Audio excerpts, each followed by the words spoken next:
Good evening, and welcome to Midnight Whispers Stories. Tonight, we're venturing far beyond the last traces of civilization, into the frozen silence of Alaska. A place where the cold isn't just weather, it's alive. Where voices echo across the tundra with no one to speak them, and shadows move against the snow even when there's no light at all.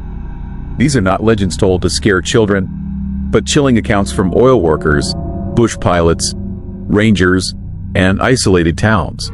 People who've seen things in the endless white that defy every law of nature.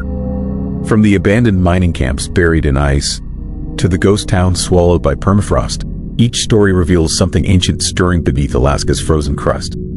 If you're new here, be sure to subscribe to Midnight Whispers Stories for true horror tales from the world's most remote places. Click the bell, so you don't miss it when the dark comes early and never leaves. Now, let's step into the endless night of Alaska, where the cold remembers every scream, and the silence listens back.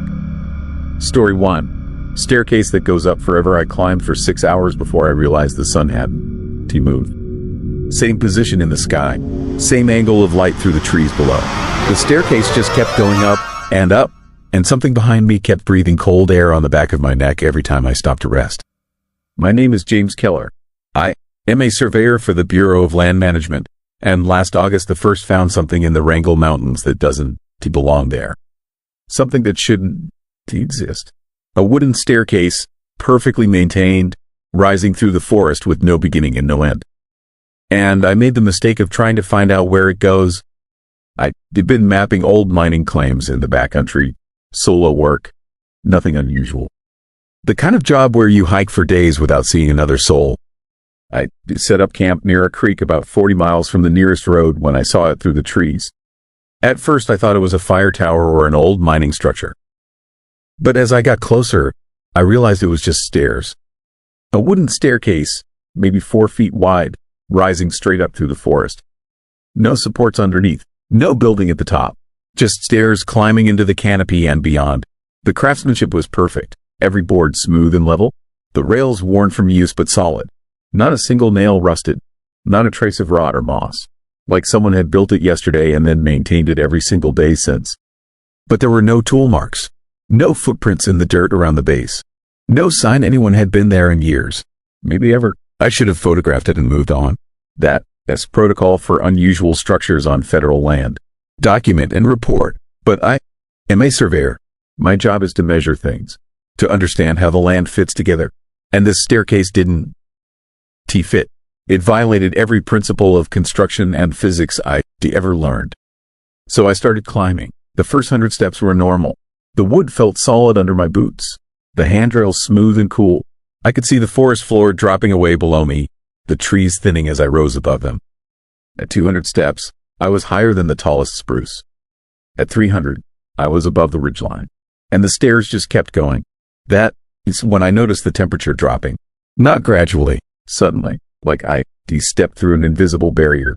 One moment it was 60 degrees and sunny. The next, my breath was coming out in clouds. Frost was forming on the handrails. My fingers started going numb even though I was wearing gloves.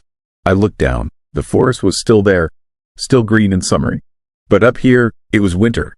The air had that brittle quality it gets at 40 below. And the stairs ahead were covered in a thin layer of ice that hadn't been there a moment ago. I should have turned back. Every instinct screamed at me to go down, but I already climbed for an hour. I needed to know what was at the top, needed to understand how this was possible. So I kept going. At 500 steps, I couldn't see the ground anymore. Just clouds below me and empty sky above. The staircase continued straight up through nothing, unsupported, defying gravity. And that was when I felt the breathing for the first time. Cold air on the back of my neck, rhythmic, deliberate. Like something massive was standing right behind me, exhaling slowly. I spun around. Nothing there, just empty stairs descending into the clouds. But the breathing continued. I could feel it, could hear it in the silence. A slow, patient exhalation that made the hair on my arms stand up. I climbed faster. The breathing followed. Every time I stopped to catch my breath, there it was. Cold and steady and impossibly close. I started counting steps to distract myself. 600, 700, 800. The temperature kept dropping. Ice crystals formed in my beard. My water bottle froze solid. And still the stairs continued upward. At 1,000 steps, I looked at my watch. I'd been climbing for 3 hours. But when I checked the sun, it was in the same position it had been when I started. Like time had stopped, or like I had climbed so high I'd risen above time somehow.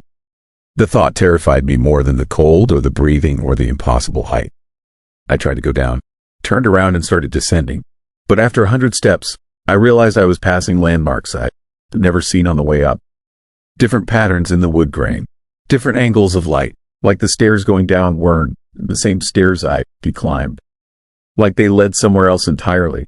I panicked and ran back up, taking steps 2 at a time.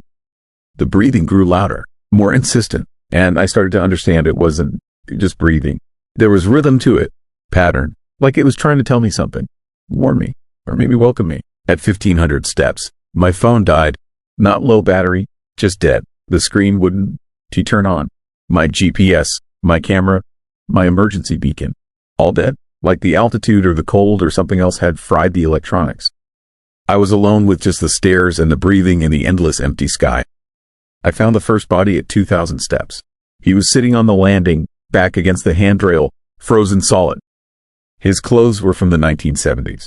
Bell-bottoms, a faded flannel shirt. His face was peaceful, almost serene, eyes closed like he just sat down to rest and never woken up. But his fingernails were worn down to nothing, like he tried to claw his way through the wood. Like he'd been trying to go down through the stairs instead of walking. There was a notebook in his jacket pocket. The pages were brittle with cold, but I could read the last entry. It said he'd been climbing for 3 days, that the stairs never ended, that something was following him, breathing on his neck, getting closer every time he stopped. He decided to rest, just for a minute. He wrote that he could feel it standing over him now, that it was cold and patient and had been waiting for him all along. The entry ended mid-sentence. I kept climbing. What else could I do? Going down led nowhere. Staying meant freezing like the dead man. So I went up at 3,000 steps. I found another body. 1950s clothing at 4,000. Someone from the 1800s in a wool coat and leather boots. All of them frozen. All of them peaceful. All of them sitting exactly the same way, backs to the handrail, faces tilted up toward the sky like they were looking at something wonderful just before they died. The breathing was constant now. I could feel it on my neck, my face, my hands. Cold enough to burn, and I started to realize it wasn't following me. It was part of the stairs themselves, part of whatever this place was. It was breathing because the staircase was alive somehow, or because it connected to something alive, something vast and cold and patient enough to wait for decades between visitors. At 6,000 steps, I couldn't feel my feet anymore. My vision was blurring. I knew I was dying. Hypothermia, exhaustion, altitude sickness, all of it together. But I could see something ahead, a platform, an end to the stairs. Just another 100 steps, just a little further. I reached it as the sun finally moved. After 6 hours frozen in place, it suddenly dropped toward the horizon like someone had hit fast forward on reality.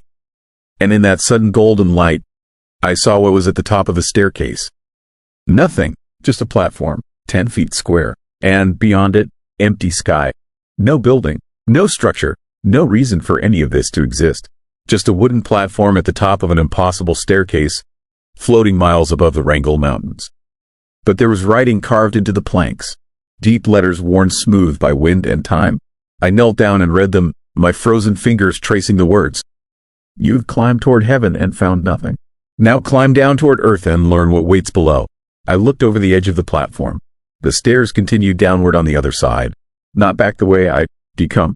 A different set of stairs, descending into darkness even though it was still daylight, going down into something that wasn't the forest, wasn't to Alaska, wasn't anywhere on earth I recognized. And from that darkness, I heard the breathing grow louder, eager, like whatever made those sounds had been waiting for someone to reach the top, waiting for someone to see there was nothing above, waiting for them to understand the only way forward was down into the cold and the dark. I made a choice. I turned around and ran back down the way I'd come, past the bodies, past the clouds, racing against the cold and the breathing in my own failing body. I don't know how long I ran. Time was broken there, but eventually I burst through the tree line and fell onto solid ground, the staircase looming above me. I crawled away and didn't look back. The ranger I reported it to said they investigated, said they sent a team to the coordinates I gave them. But they found nothing. No staircase, no bodies, just virgin forest. They suggested altitude sickness, hypothermia, hallucinations. They gave me medical leave and sent me home. But I know what I saw, what I climbed, and I know it is still there, waiting for the next person to find it. Waiting for the next person curious enough or stupid enough to climb toward nothing and discover what waits on the other side. Because I lied to the rangers, I did look back, just once, as I was crawling away, and the staircase was gone. But in the spot where it had stood, I saw footprints in the frost. Hundreds of them, leading away from where the stairs had been. Leading down the mountain, leading toward civilization, like something had finally gotten tired of waiting at the top. Like it had decided to climb down on its own. Like it was breathing cold air on someone else's neck now, somewhere in the world below, patient and hungry and impossibly old. I still feel it sometimes, that cold breath on my neck when I'm alone. And I wonder if I brought it down with me, if by running away, I opened a door that should have stayed closed. If everyone who climbs those stairs and comes back down brings a little piece of it with them. The staircase is still out there, waiting, and every time someone finds it, every time someone climbs toward that empty platform, the breathing gets a little louder, a little closer, a little more real. Story 2 to 1989 Valdez Oil Spawn. I pulled something out of Prince William Sound in July of 1989 that looked at me with my dead brother, whose eyes, and tried to say my name. I had been fishing these waters for 12 years when the Exxon Valdez ran aground that March. 11 million gallons of crude oil spilled into the Sound, turning the water black and killing everything it touched. The cleanup crews came in with their pressure washers and their containment booms, but you cannot clean up something like that. Not really. The oil sinks into the sand, into the rocks, into the very bones of the ocean. It changes things down there in ways we do not understand. By summer, they told us it was safe to fish again. The test came back clean enough. The salmon runs were starting. We needed the income, so we went back out, even though the water still had that rainbow sheen in certain lights. Even though the beaches were still black in places, even though something felt fundamentally wrong about the whole Sound. Like a wound that had scabbed over but was still infected underneath. The first catch told us everything we needed to know. My deckhand Jimmy brought up the net and immediately turned away and vomited over the side. I looked into the net and felt my stomach drop. Salmon, dozens of them, but they were not right. Their scales had a weird, oily iridescence that moved and shifted like it was alive. Some of them had growths on their sides, tumors that looked almost like developing limbs. Fins that were too long, too jointed, too much like fingers. And their eyes, God, their eyes, too large, too aware. They did not thrash like fish. They stared at us with something that looked like accusation. We threw that catch back. Jimmy wanted to head in, but I convinced him to try one more haul. We moved to deeper water, away from where the slick had been thickest. The next net came up heavier. When we hauled it aboard, I saw things I still cannot explain properly because the words do not exist for what they were. Mixed in with the salmon were crabs. King crabs, or at least they had been king crabs once. But their shells were wrong. Softer, almost translucent in places. And their claws, Jesus Christ, their claws. Some of them had split into digits. Fingers, 5 of them on each claw, jointed like human hands but covered in that reddish shell. They moved wrong too, not the sideways scuttle of a crab. They pulled themselves across the deck with purpose. With coordination, reaching for things, grabbing at the net like they were trying to climb out. One of them grabbed Jimmy's boot. He shook it off and crushed it with a gaff hook. When it died, it made a sound. Not the crack and pop you expect from a crab. It wheezed, air pushed out of somewhere inside its body, and the sound it made was almost like a word. Almost like help. Jimmy heard it too. I know he did because he went pale and would not look at me. We threw everything back and moved again. Third time should be lucky, right? We hauled up the net at sunset, and that is when I saw him. Tangled in the mesh, about 4 feet long, was something that had maybe started as a halibut. It had the flat body shape, the white underside, but its fins had elongated into limbs with too many joints. Its mouth had split wider, and inside I could see rows of teeth that were too straight, too organized.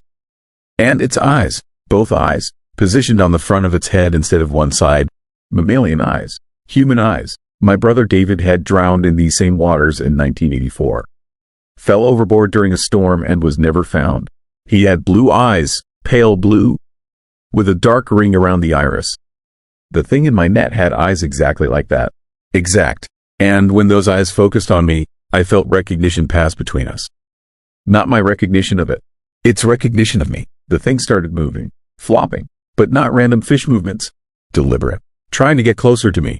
Its mouth opened and closed, and I could see something inside that looked too much like a tongue. Too much like a human tongue. Moving in ways that seemed like it was trying to form shapes. Trying to speak. I told Jimmy to cut it loose. He pulled out his knife and started sawing at the net. The thing made sounds. Wet, gurgling sounds that had rhythm to them. Syllables. I could almost make out words. It sounded like it was saying my name. Mark, over and over. Mark, Mark, Mark. The voice was wrong. Damaged, filtered through organs that were never meant to produce speech. But it was trying so hard, and those eyes never left mine. Jimmy cut through the last strand of net and the thing fell back into the water. It did not sink right away. It floated for a moment, those blue eyes still locked on me. Its mouth still working, still trying to speak.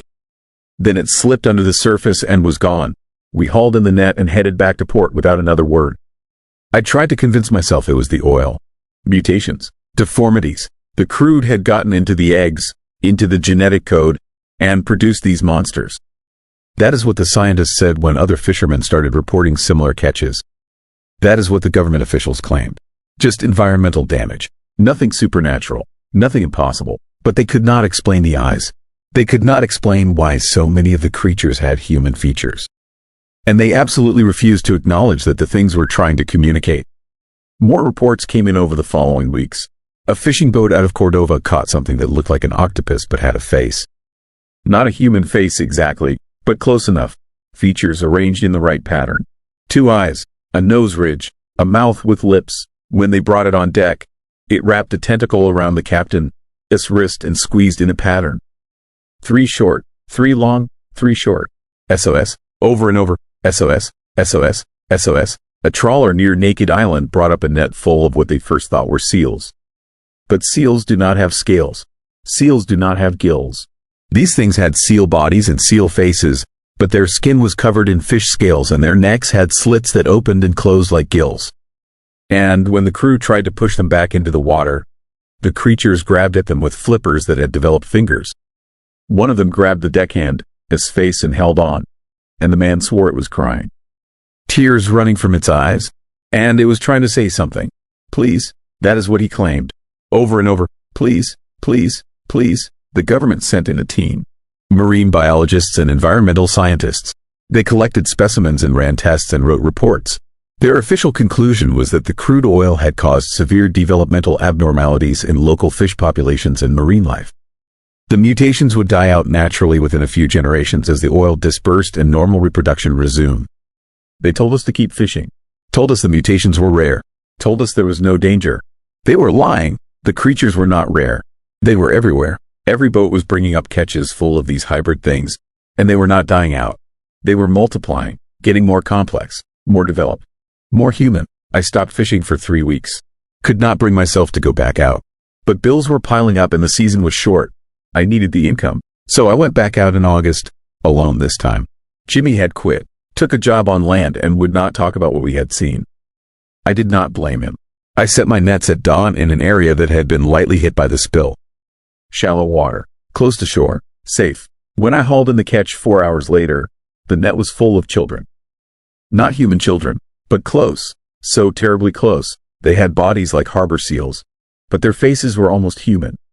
Round heads, noses, mouths with lips, hair like filaments growing from their scalps, and their eyes. All of them had human eyes, different colors, blue, brown, green, hazel, all staring at me with awareness and terror. Their flippers had split into arms and hands, stubby fingers with webbing between them. And they were reaching for me, all of them, reaching through the net like they wanted me to hold them, like they wanted to be saved. And they were crying, making sounds that were not quite words but were too close. Mama, mama, help, help, please, please. The sounds overlapped, created a chorus of broken syllables that might have been speech in another few generations.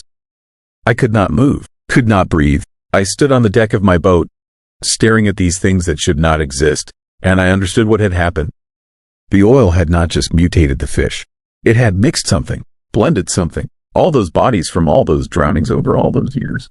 The fishermen who went overboard, the kayakers who capsized, The swimmers who got caught in riptides. Their DNA was still in the water, broken down but present, and somehow the oil had acted like a catalyst, a medium. It had mixed human genetic material with marine life, created hybrids, chimeras, things that were neither human nor animal but some horrible combination of both. And they were alive, conscious, aware of what they were, aware that they should not exist, and they were suffering. I could see it in their eyes, in the way they moved. They were trapped between two forms of life, belonging to neither, accepted by neither. And they were trying so hard to communicate, to reach across the gap between what they were and what they remembered being. Because I think part of them remembered genetic memory from the human DNA, fragments of thoughts and feelings and words that their bodies could almost but not quite produce. I cut the net, let them all fall back into the water.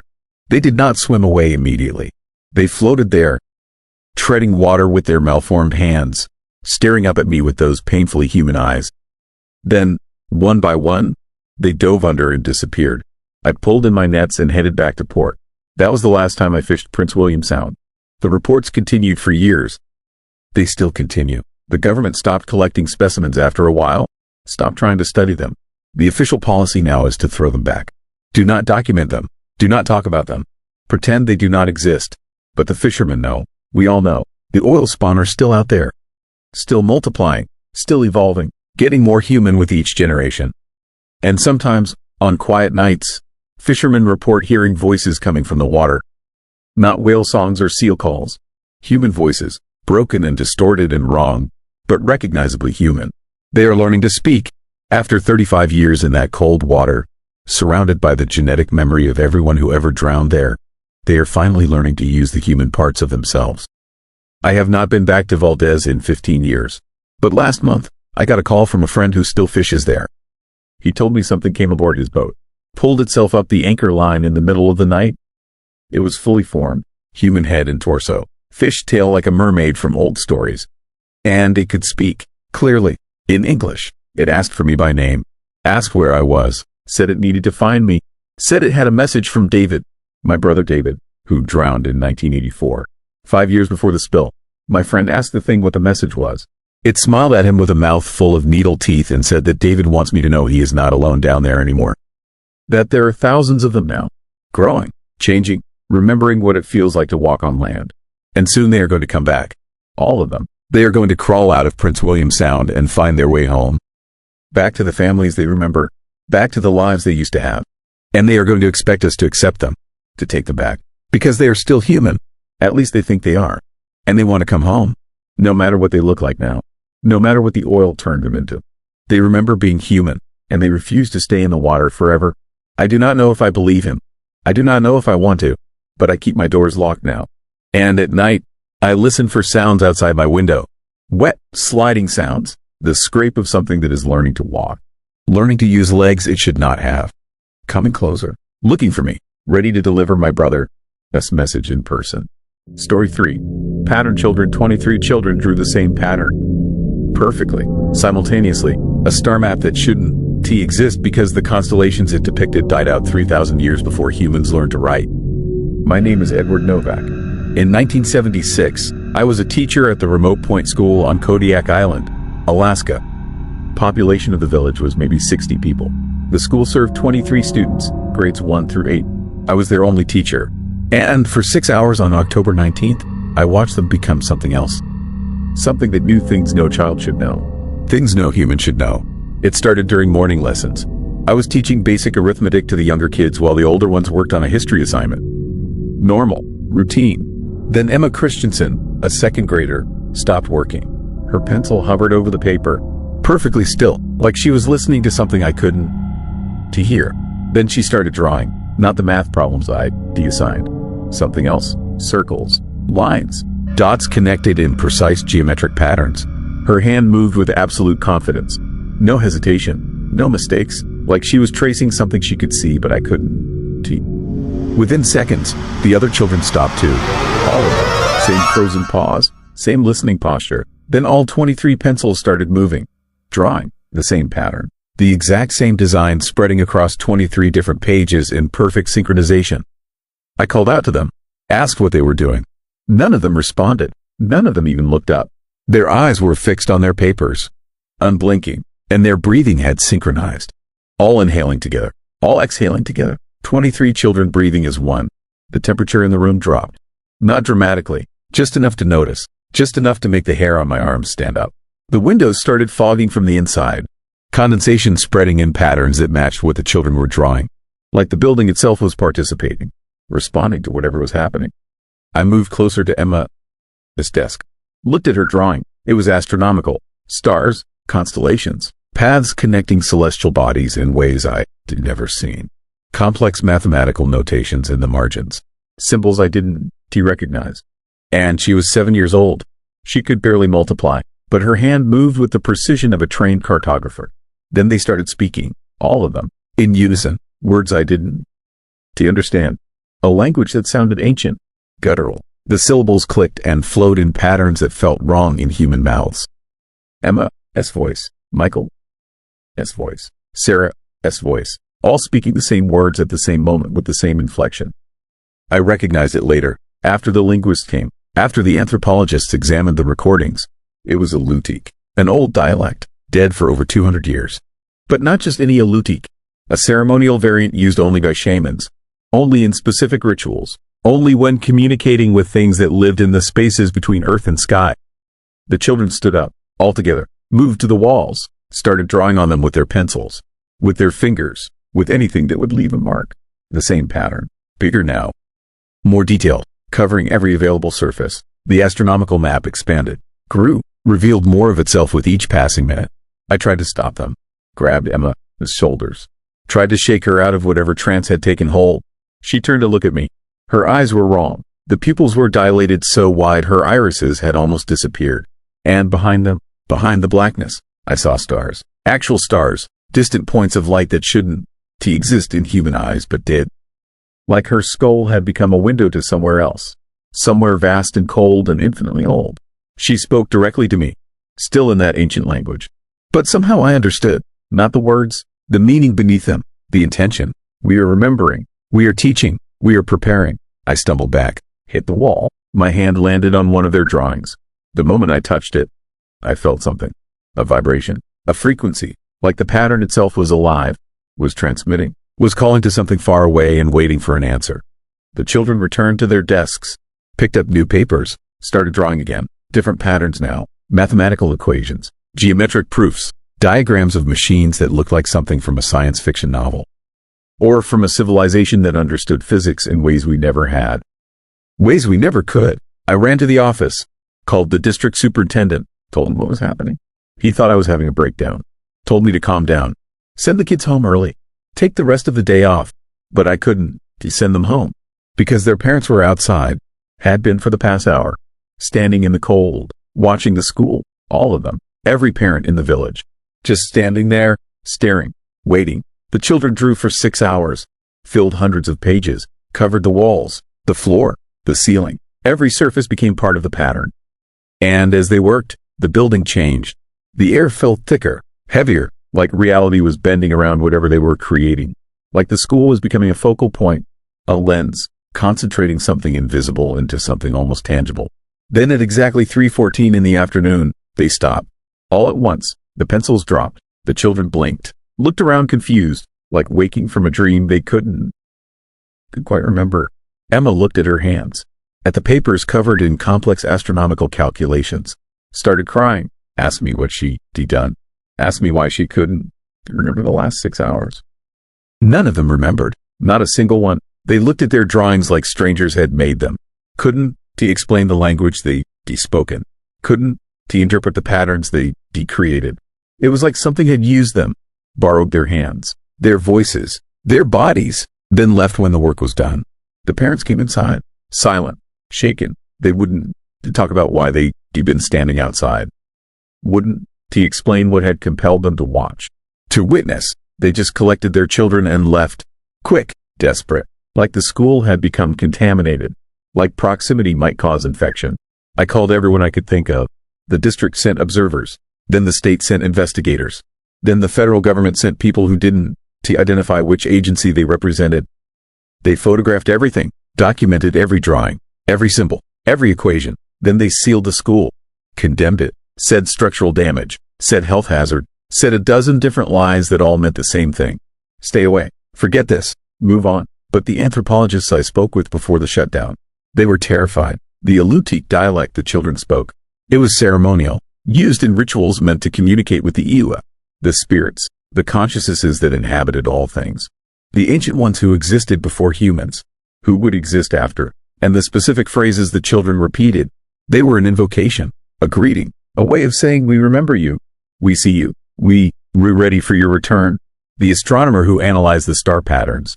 He quit his job, moved to New Mexico, but before he left, he told me something that still keeps me awake. The constellations the children drew.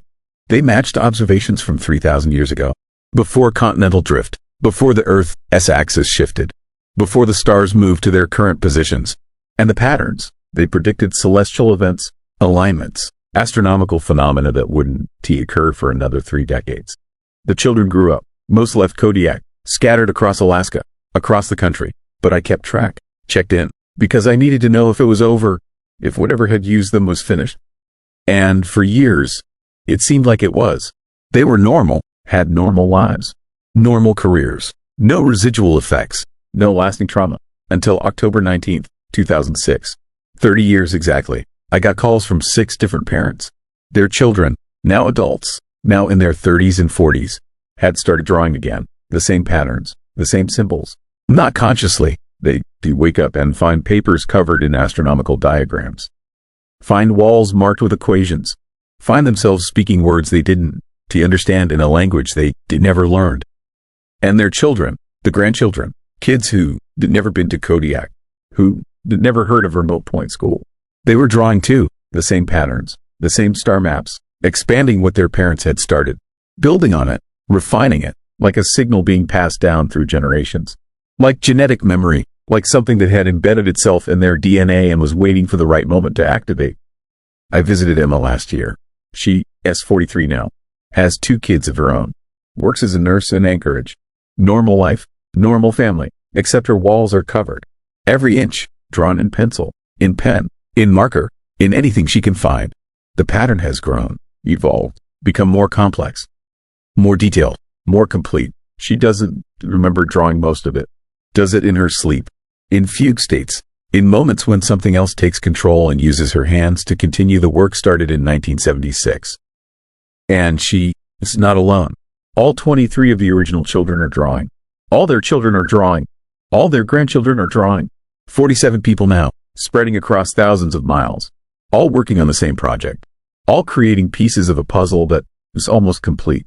Emma showed me the latest edition, a date, written in that ancient Alutiiq dialect. Translated, it means the day of opening, the day of return, the day when what sleeps awakens, when what was forgotten remembers, when what waited finishes waiting. The date is October 19th, 2026, 50 years after the first incident. And according to the patterns, according to the calculations the children have been compiling for 5 decades. That is when the astronomical alignment completes. When the stars match the positions shown in their drawings. When whatever the ancient Alutiiq shamans were communicating with finally arrives, finally returns, finally comes home to a world that forgot it was ever here. I am 76 years old. I have maybe 10 years left, maybe less, but I'll live to see 2026. I'll live to see if the patterns mean what I think they mean. If the children were used as instruments, as receivers, as tools to prepare humanity for something vast and old and utterly beyond our understanding. Sometimes I dream about that day in 1976, the temperature dropping, the synchronized breathing, the stars in Emma's eyes. And I wonder if it was an invasion or an invitation, if something took control of those children or if something inside them was always there, waiting, dormant, a part of us that remembers when humans weren't alone. When we shared this world with consciousnesses that dwelled in earth and sky and sea. When we knew we were small, temporary, guests in a house owned by something else. The school was demolished in 1985, built a community center on the site. But nothing grows there. The ground is barren, dead, like something underneath is drawing all the life down. All the energy, using it for something we can, something that is building, growing, preparing for October 19th, 2026. I would stop trying to warn people, stop trying to explain, because who would believe that 23 children on a remote island drew a map to something, his return? that their children and grandchildren are still drawing, still preparing, still serving as instruments for something that has been patient for millennia and will be patient for a few more years. But I believe, because I touched the pattern, felt it vibrate, felt it transmit, and sometimes, late at night, I find myself drawing too. Not consciously, my hand just moves, creates symbols I don't recognize, equations I can solve, star maps of constellations that don't exist yet, or maybe existed long ago and are coming back. The pattern is almost complete. 47 people working in synchronization, drawing, writing, calculating, building a message, a beacon, a welcome sign for something that has been traveling for 3,000 years. Something that sent a signal, left instructions, embedded knowledge in the minds of shamans who passed it down through ceremony and ritual until it found 23 children in a remote school who could receive it, decode it, begin the final preparations. 4 years left. 4 years until we know if the pattern children were prophets or prisoners. If they were showing us the future or creating it. If October 19th, 2026 will be the day the stars align or the day something arrives to realign them. To realign us, to remind us what we forgot, what we were before we pretended to be alone, before we pretended to be in control, before we pretended this world was ours. The children are still drawing, still remembering, still preparing. And soon, very soon, they'll all understand what they've been trying to tell us, what they've been trying to show us, what they've been trying to warn us about for 50 years. The pattern is almost complete. And when it is, something will use it, something will follow it, something will come home. And I'll finally remember why the ancient ones feared the stars, why they spoke to them in dead languages, why they drew patterns to greet them and patterns to protect us and patterns that meant please, not yet, we're not ready. I'll never be ready. But ready or not, October is coming. The 19th is coming. And the pattern children know exactly what is coming with it. Story 4. Thin Man of Adak. I want you to imagine being watched by something that should not exist. Something that stands in empty corridors when you are alone at 3 in the morning. Something that appears on security monitors as nothing more than static while you can see it with your own eyes standing 20 feet away. Now imagine that this thing wears a naval officer, this uniform, crisp and perfect, from a war that ended 30 years before you were born. That is what we lived with on Adak Island in 1975. And that is why I have not slept through a full night in almost 50 years. My name is Thomas Garrett. I am 73 years old now, living in a small town outside Portland, Oregon, as far from the ocean as I could manage while staying in the Pacific Northwest. But in 1975, I was a 24-year-old radar technician stationed at the Adak Naval Air Station, one of the most remote military installations in the United States. Adak sits in the middle of the Aleutian Islands, a volcanic rock 1,700 miles from Anchorage, closer to Russia than to mainland Alaska. During World War II, it was a critical base for operations against Japan. By the 70s, it was a forgotten outpost, a Cold War relic where the Navy sent people they wanted to disappear for a while. I arrived in March. The wind was constant, howling across the treeless island at 40 miles per hour, bringing rain that felt like needles against your face.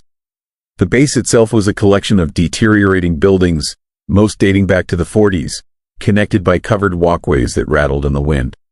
We had about 4,000 personnel stationed there, military and civilian, all of us existing in a state of isolated tedium broken only by equipment failures and the occasional Soviet submarine detection. The Thin Man appeared 3 weeks after I got there. I was not the first to see him. That distinction belonged to a supply clerk named Patterson who had been working late inventory in one of the old warehouses near the airfield. Patterson came into the mess hall the next morning looking like he had aged 10 years overnight. His hands shook when he poured coffee. His eyes had a hollow, haunted quality that I would come to recognize in others who saw what I eventually saw. Patterson told anyone who would listen that he had encountered a naval officer in the warehouse around midnight. The man had been standing at the far end of an aisle between supply crates, perfectly still, watching him. Patterson called out, asking if he could help the officer with something. The man did not respond. Patterson walked toward him, and as he got closer he realized something was wrong with the officer, his proportions. The man was too tall, at least 7 feet, maybe taller, and too thin. His limbs were elongated, stretched, like someone had taken a normal person and pulled them vertically until their body distorted into something that violated basic human anatomy. Patterson said the officer, "This uniform was immaculate. dress whites from World War II era, complete with medals and insignia. But the face above the collar was wrong. Too pale, almost gray. Features that were almost normal but slightly off, like a photograph that had been subtly altered. And the eyes. Patterson said the eyes were the worst part. They were too dark, pupils dilated so wide there was almost no iris visible, and they never blinked. The officer just stood there, 7 feet of impossible anatomy in a spotless vintage uniform, staring at Patterson with those unblinking eyes. Patterson ran. He left the warehouse and did not go back until the next day when he had 2 other men with him. They found nothing, no sign that anyone had been there. The aisle where the officer had stood was undisturbed. The dust on the floor showed only Patterson's footprints. Security had no record of anyone entering or leaving the warehouse during the night shift. The story spread through the base within days. Most people dismissed it as stress or isolation playing tricks. ADAC had a way of getting into your head. The constant wind, the gray skies, the feeling of being at the edge of the world with nothing but cold ocean in every direction. Men saw things sometimes, heard things. It was expected. But then other people started seeing the thin man. A maintenance crew working on the runway reported seeing a tall figure in a naval officer's uniform standing on the tarmac at dawn. They watched him for several minutes, confused about why an officer would be out there in dress whites rather than working uniform. One of them radioed security to ask if there was some kind of ceremony scheduled. While they waited for a response, the figure simply faded away. Not walking off, not moving behind something, just becoming gradually transparent until he was gone. Security reviewed the footage from cameras covering that section of runway. The cameras showed the maintenance crew, showed them stopping work and staring at an empty section of tarmac, showed them radioing in, but they never showed the thin man. He was invisible to the cameras even though 5 men with perfect vision had watched him standing there in broad daylight. I saw him for the first time in May. I was doing a late shift in the radar operations building, monitoring screens for aircraft or ships that might require identification. It was solitary work. 1 technician per shift, sitting in a room full of glowing screens and the hum of electronics, watching green traces sweep across displays in endless circles. The building was old, built in 1943, and it had that smell old military buildings have. Mildew and floor wax and decades of cigarette smoke absorbed into concrete walls. Around 2 in the morning, I needed to use the bathroom. The nearest one was down a long corridor that ran the length of the building, lined with offices that were empty at that hour. I walked down the corridor with just the emergency lighting, those dim red bulbs that never fully illuminate anything. Halfway down, I saw him. He was standing at the far end of the corridor, where it turned toward the building exit. Just standing there, facing my direction. Perfectly still. The emergency lighting was too dim to make out details, but I could see the general shape. Impossibly tall, impossibly thin, the silhouette of a naval officer, S uniform. I stopped walking. My first thought was that someone was playing a prank, that one of the guys had heard the stories about the thin man and decided to have some fun with the new radar tech.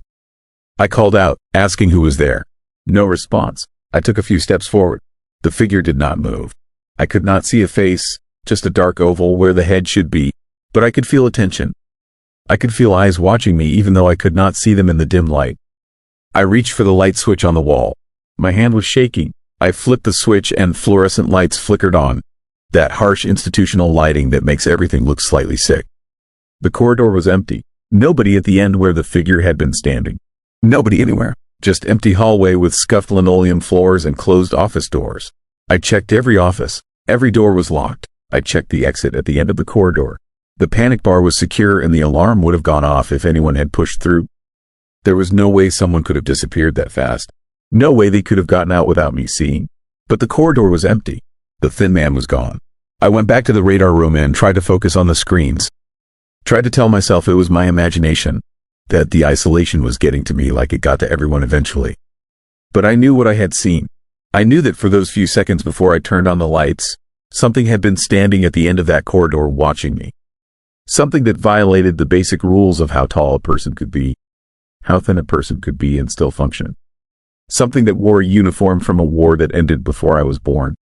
The sightings increased over the following months. The thin man appeared in different locations around the base. Always alone, always watching, always silent. He was seen in hallways, on the flight line, in the old barracks that dated back to World War II. Personnel reported encountering him during night shifts, during early morning hours, occasionally in broad daylight. The descriptions were always consistent. 7 feet tall or taller. Skeletal proportions. Dress white uniform from the 1940s. Pale gray skin. Dark eyes that never blinked. And always, the complete absence of any image on security cameras. The base commander tried to suppress the stories. He sent out a memo warning against spreading rumors and threatened disciplinary action for anyone caught discussing the sightings. But you cannot suppress something that hundreds of people have seen with their own eyes. The thin man was real in a way that official denial could not erase. We knew what we were seeing. We knew it was not stress or isolation or group hysteria. We knew that something impossible was sharing the base with us. Some people started digging into the history of ADAC. The base had been built quickly during World War II, thrown together in a matter of months to support operations against Japan. Thousands of men had been stationed there during the war. Some had died, killed in action, or lost in training accidents, or claimed by the brutal weather and isolation. There were stories about construction accidents during the initial building phase. Workers falling from scaffolding, equipment failures, structures collapsing.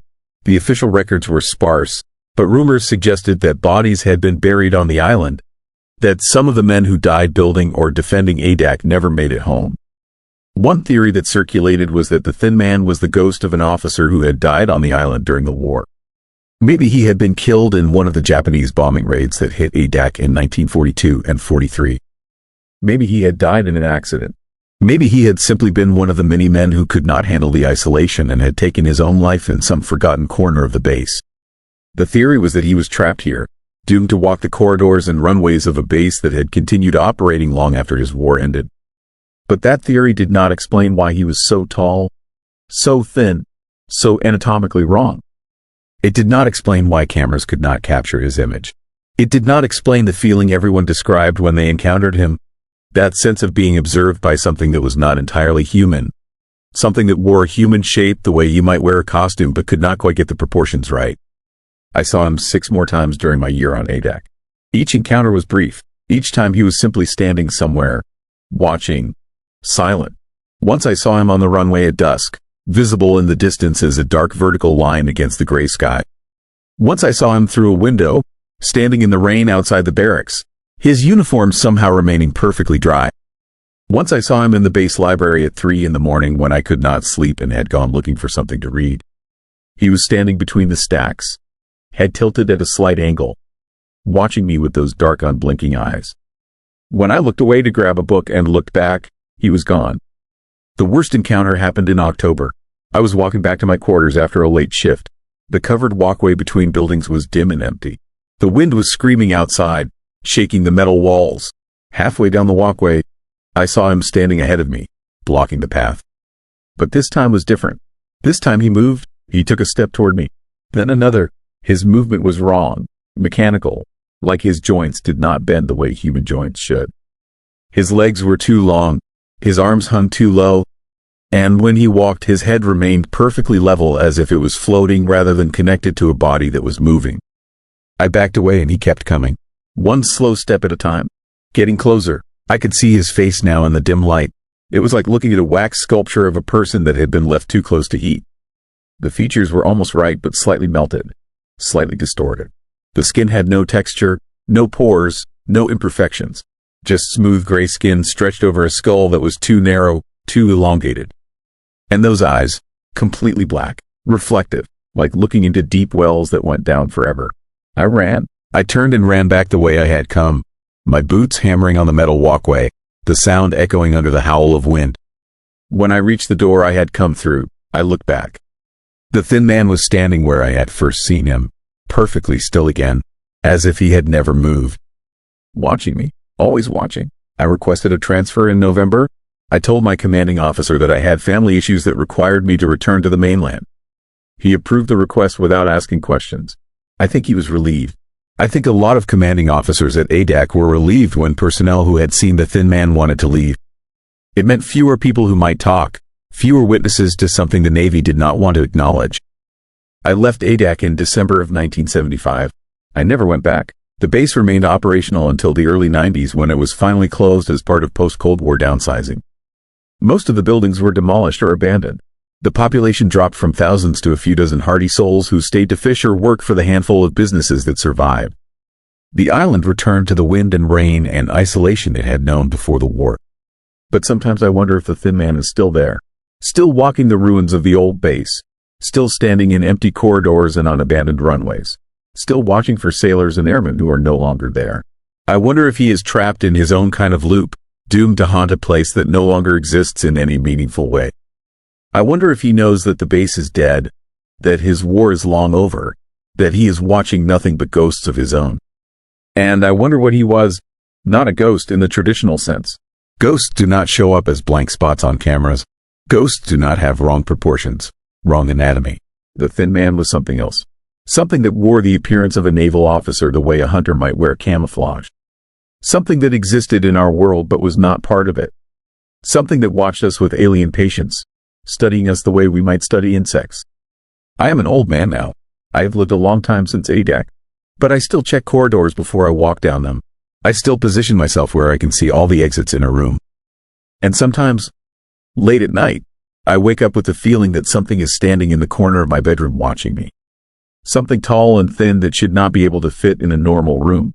Something that wears a uniform from a war that ended before I was born. I turn on the lights and nothing is there. But the feeling remains. The certainty that I was not alone. The knowledge that somewhere, in the darkness between what we can see and what we know is real, the Thin Man is still standing. Still watching. Still waiting. Story 5. Pulse beneath Toolik Lake, the ice core sample had a heartbeat. And by the time we realized what we pulled up from the permafrost, it had already rewritten every computer in camp to speak a language that died 3,000 years ago. The message was simple, repeated over and over on every screen. We are awake. We remember. We are coming up. My name is Dr. Michael Torres. I am a climate scientist. Or I was until last summer when my research team drilled into something at Toolik Lake that should have stayed buried. Something that has been frozen beneath Alaska for longer than human civilization. Something that is alive, aware, and unimaginably patient. And now it knows we're here. Toolik Field Station sits 200 miles north of the Arctic Circle, one of the most remote research facilities in North America. We were there in July 2023 studying permafrost degradation, drilling cores to analyze how ancient organic matter responds to climate change. Standard work. I'd done it 100 times before in Siberia, Greenland, Canada. Nothing about this expedition seemed unusual, until we hit the anomaly at 60 meters down. The drill struck something that made the entire rig shudder. Not rock, not ice, something else. Something that gave way slowly, like drilling into dense tissue. The resistance was organic, flexible. My field partner Lisa noticed it first. The drill speed had dropped by half, but the torque readings were off the charts. Like whatever we were cutting through was pushing back, fighting the drill. When we pulled up the core sample, everyone in the team gathered around. 60 meters of pristine ice, banded with layers of sediment and trapped air bubbles. A perfect record of climate history going back 12,000 years. But the bottom section, the last meter of core, was different. The ice was darker, almost translucent, and it had a texture. Smooth, almost wet-looking despite being frozen solid at -15 Celsius. And it was pulsing, not vibrating, pulsing. A slow, rhythmic expansion and contraction, like something breathing or a heart beating in extreme slow motion. One pulse every 30 seconds. Regular as a metronome. I thought I was seeing things. Fatigue from 16-hour days in constant daylight. But Lisa saw it too. Then the grad students. Then everyone. The ice core was alive somehow. Moving. Responding to something we couldn't detect. We rushed it to the lab and started running tests. Standard protocols first. Mass spectrometry. Chemical analysis. Microscopic examination. What we found didn't make sense. The ice contained organic compounds we'd never seen before. Complex proteins. Lipid structures. Things that looked like cell membranes but weren't made of anything that should exist in nature. And threaded through it all were structures that looked like neurons.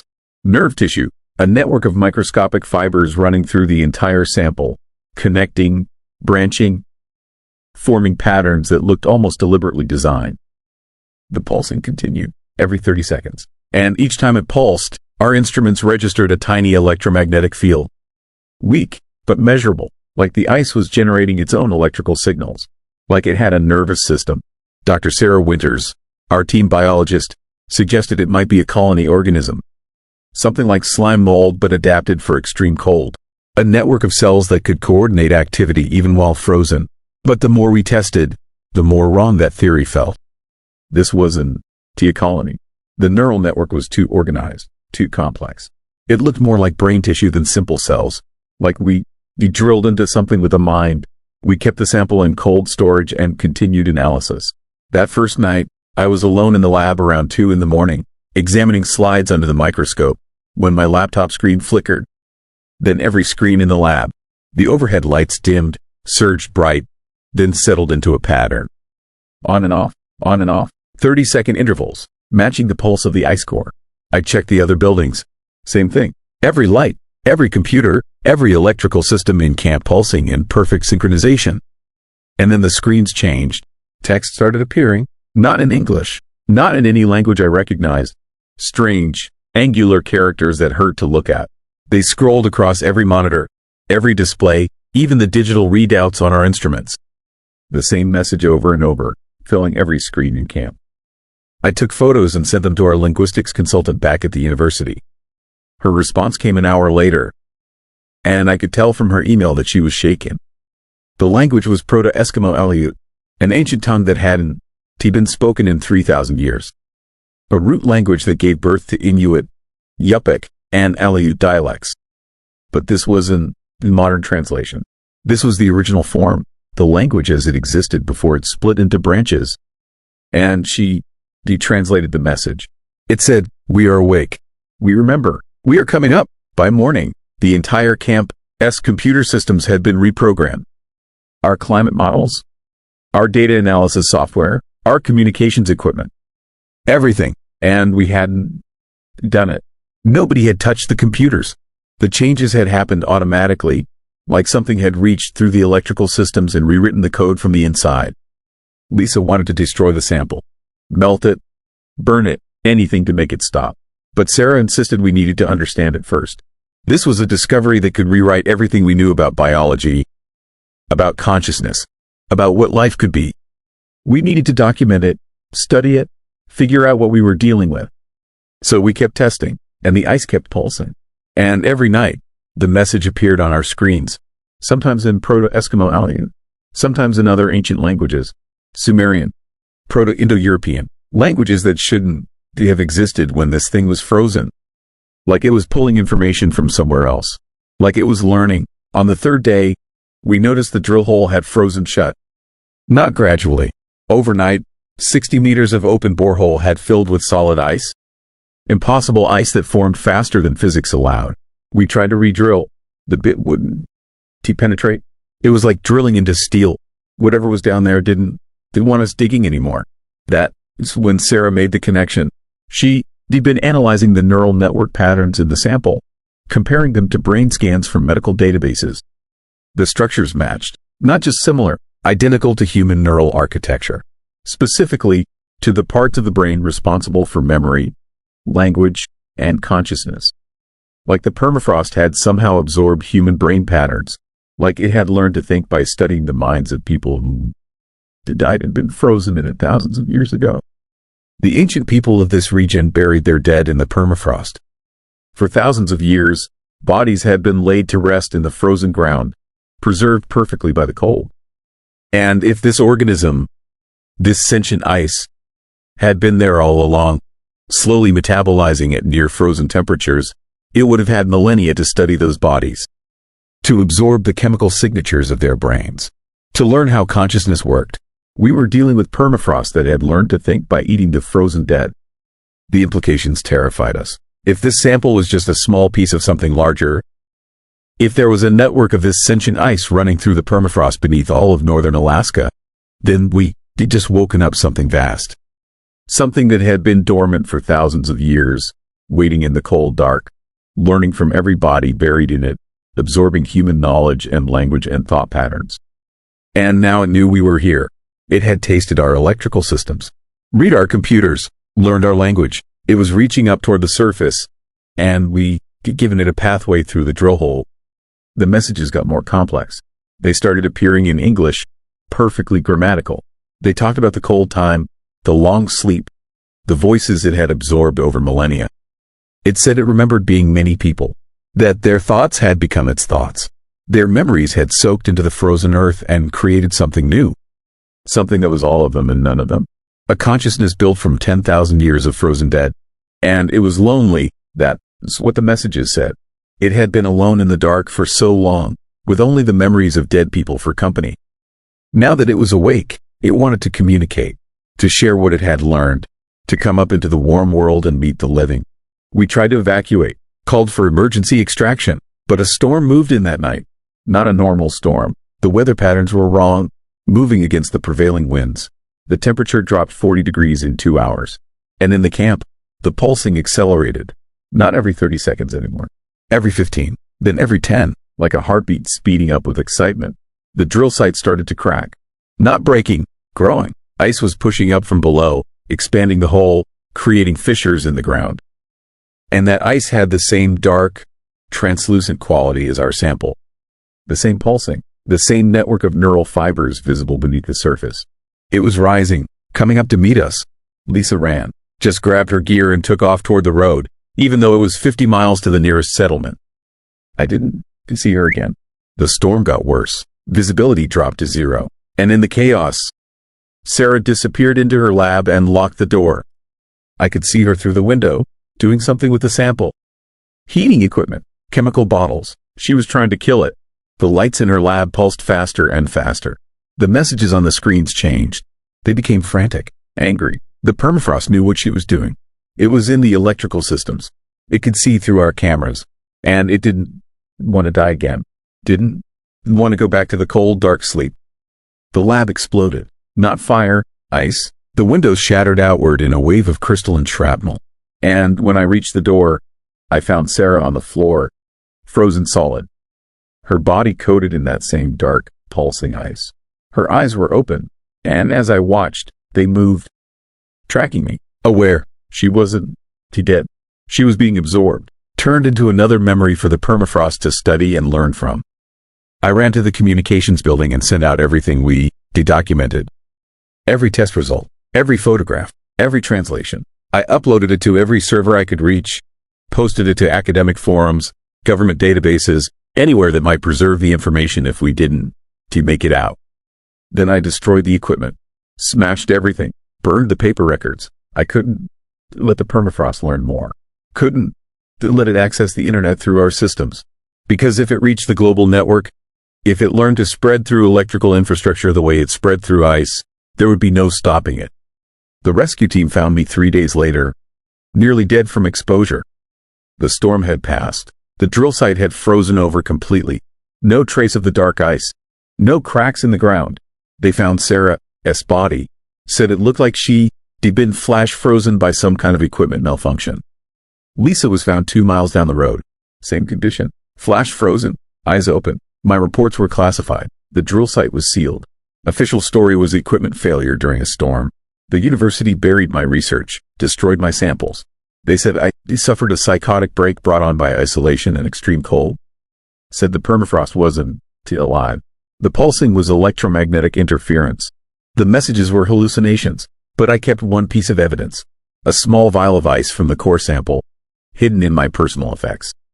I kept it frozen in a lab freezer at my home. And I check it every week. It's still pulsing, still alive, and the pulses are getting faster. Every year, the interval decreases. Like it's waking up more fully. Like it's getting stronger. Last month, I tested the permafrost in my backyard. Just a curiosity, just to see if the same neural structures existed in normal frozen ground. They were there, faint, dispersed, but present. The entire northern permafrost layer might be one massive organism. One consciousness that has been frozen and dormant for 12,000 years. Since the last ice age ended and the earth warmed up enough to trap it underground. And now the permafrost is melting. Climate change is thawing the ground across Alaska, across Siberia, across the entire Arctic. Millions of square miles of sentient ice, filled with the memories of ancient dead, waking up all at once. Learning, growing, reaching up toward the surface. The messages still appear on my computer sometimes. Late at night when I'm alone. They say it remembers me, that it tasted my electrical signature when we were at Tulik, that it knows my patterns, my thoughts, my fears. It says it has been dreaming about the surface world using the memories it absorbed from 10,000 years of frozen bodies. It says it is patient, that it can wait a few more years for the Earth to warm enough. Wait for the permafrost to melt enough. Wait for enough of itself to thaw that it can pull free from the ground. And then it is coming up. All of it. A consciousness the size of continents, made from frozen Earth and the absorbed minds of countless dead. It is going to rise out of the thawing Arctic and meet the living world it has been dreaming about for 12 millennia. I don't. Do you know what that means? I don't. Do you know what something like that wants or how it thinks or what it plans to do? I just know it is alive. It is aware. It remembers everything it has ever absorbed. And we woke it up when we drilled into Toolik Lake. The pulse is up to 1 every 5 seconds now in my sample. Like an excited heartbeat. Like something that can barely wait. And every time I check the news, I see reports from across the Arctic. Strange electrical interference. Computer systems malfunctioning. Unexplained ice formations that grow overnight. All of it pulsing. All of it alive. It is starting. The sentient permafrost is coming up. And there is nothing we can do to stop it. We can only wait and watch as something older than human civilization thaws out and introduces itself to the modern world. Something that knows us better than we know ourselves. Because it has been studying us, learning from our frozen dead, for 10,000 years. And now it is finally warm enough to say hello. Story 6 to 1999 Denali Echo Climbers. I found my own frozen corpse on Denali in June of 1999. And it had been dead for 3 days before I even started climbing. Let me be clear about something right from the start. I am not someone who believes in ghosts or supernatural nonsense. I am a professional mountaineer and search and rescue coordinator. I have spent 20 years in the Alaska range pulling people off mountains. I deal in facts, weather patterns, avalanche conditions, frostbite stages, reality, cold, hard, measurable reality. But what happened on Denali that summer broke every rule I thought I understood about how the world works. The call came in on June 14th. 3 climbers overdue on the West Buttress Route. Last radio contact 48 hours prior at high camp, 17,000 feet. Weather had been brutal, winds over 60 miles per hour. Whiteout conditions. When it finally cleared enough for us to mobilize, we knew we were probably looking at a recovery operation, not a rescue. But we went anyway. That is the job. Our team was 5 people. Me, 2 other experienced climbers named Sarah and Chen, and 2 volunteer rangers, both solid mountaineers. We started from base camp at 7,000 feet, moving fast, trying to make up time. The mountain was quiet that day. Too quiet. No wind, no avalanches, just dead calm and the kind of cold that makes your lungs ache with every breath. We made good time up to 14,000 feet. That is where we started hearing the voices. Faint at first, just barely audible over the crunch of our crampons on ice. Someone calling for help. The voice was thin, strained. Exactly what you would expect from someone in distress at high altitude. We increased our pace. Chen radioed base camp to let them know we had auditory contact with possible survivors. But as we got closer to where the voice seemed to be coming from, something felt wrong. The voice was not getting louder. It stayed at the same volume no matter how far we climbed. And the words were strange, repetitive, the same phrases over and over. Help us. We are lost. Cannot find the route. Help us. We are lost. Cannot find the route. Like a recording stuck on loop. Sarah noticed it first. She stopped, held up her hand for us to halt. She tilted her head, listening carefully. Then she looked at me with an expression I had never seen on her face before. Fear. Real fear. She said the voice calling for help was hers. Her exact voice. Her exact inflection. Calling for help in words she had never spoken. I thought altitude was getting to her. Hypoxia can cause auditory hallucinations. But then I heard it too. My voice. Coming from somewhere up the mountain, screaming for help, using my vocal patterns. My slight southern accent that I mostly lost years ago but comes back when I'm stressed. The voice was me, but I was standing right there, silent, listening to myself beg for rescue from somewhere I had not reached yet. Chen heard his voice. The rangers heard theirs. All 5 of us stood there on that frozen slope, listening to ourselves call for help from a location we could not see. The voices were coming from different directions. Not one source, multiple sources. Scattered across the mountain above us. All of us crying out in distress. All of us already in trouble. We should have turned back right then. Every instinct I had was screaming at us to descend. But we had a job to do. 3 climbers were missing. Real people who needed real help. We could not abandon them because of some weird acoustic phenomenon. Mountains do strange things with sound. Echoes bounce in unexpected ways. There had to be a rational explanation. We kept climbing. The voices continued. Always the same volume. Always just ahead. We reached 15,000 feet. Then 16. The voices never got closer.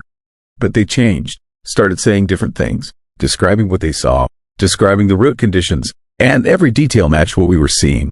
The voices were describing our climb. In real time. But the descriptions were coming from ahead of us. From positions we had not reached yet. My voice said there was a crevasse at 16,200 feet, partially hidden by a snow bridge. We reached 16,200 feet. The crevasse was there, exactly as described. Sarah's voice said there was a fixed rope at 16,500 feet, frayed and unsafe. We found it, frayed, unsafe. Chen's voice warned about a section of blue ice at 16,800 feet. Steep, requiring careful crampon placement. We encountered it. Every warning was accurate. We were listening to ourselves describe a climb we were currently doing. But the descriptions were coming from ahead of us in time and space. Like we were somehow following our own future path, or our own past path. The distinction stopped making sense. At 17,000 feet, we found the first body. It was one of the missing climbers. A man named Rodriguez. He had been part of the overdue team. Frozen solid. His body position suggested he had died trying to descend. But here's what made my blood turn to ice. His watch had stopped at 1400 hours on June 12th, 2 days before we even received the distress call. And his body was not where it should have been. According to his last radio transmission, he should have been at high camp. But we found him a quarter-mile off-route, in an area that made no sense for someone descending from 17,000 feet. The voices got louder, more frantic. My voice was screaming now, saying we needed to turn back, saying something was wrong with the mountain, saying the route was changing. Sarah's voice was crying. Chen's voice was praying in Mandarin. The rangers' voices were shouting warnings about footprints, following our own footprints in circles. We kept climbing because we had no choice.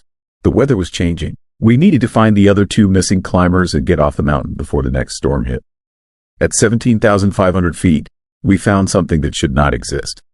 Footprints, fresh footprints, multiple sets, all different boot sizes, all leading to the same location and then circling it. Just circling, round and round, creating a perfect spiral in the snow around a single point. I recognized the boot treads. They were ours, the exact pattern of our boots. But the prints had been there for a while, partially filled with spindrift, at least 12 hours old. Maybe more. We had not been at this location 12 hours ago. We had not even started the climb 12 hours ago. But our footprints were there, circling, spiraling, like we had already been here. Like we had gotten lost at this exact spot and walked in circles until we died. Sarah bent down to examine the prints more closely. That is when she found her glove.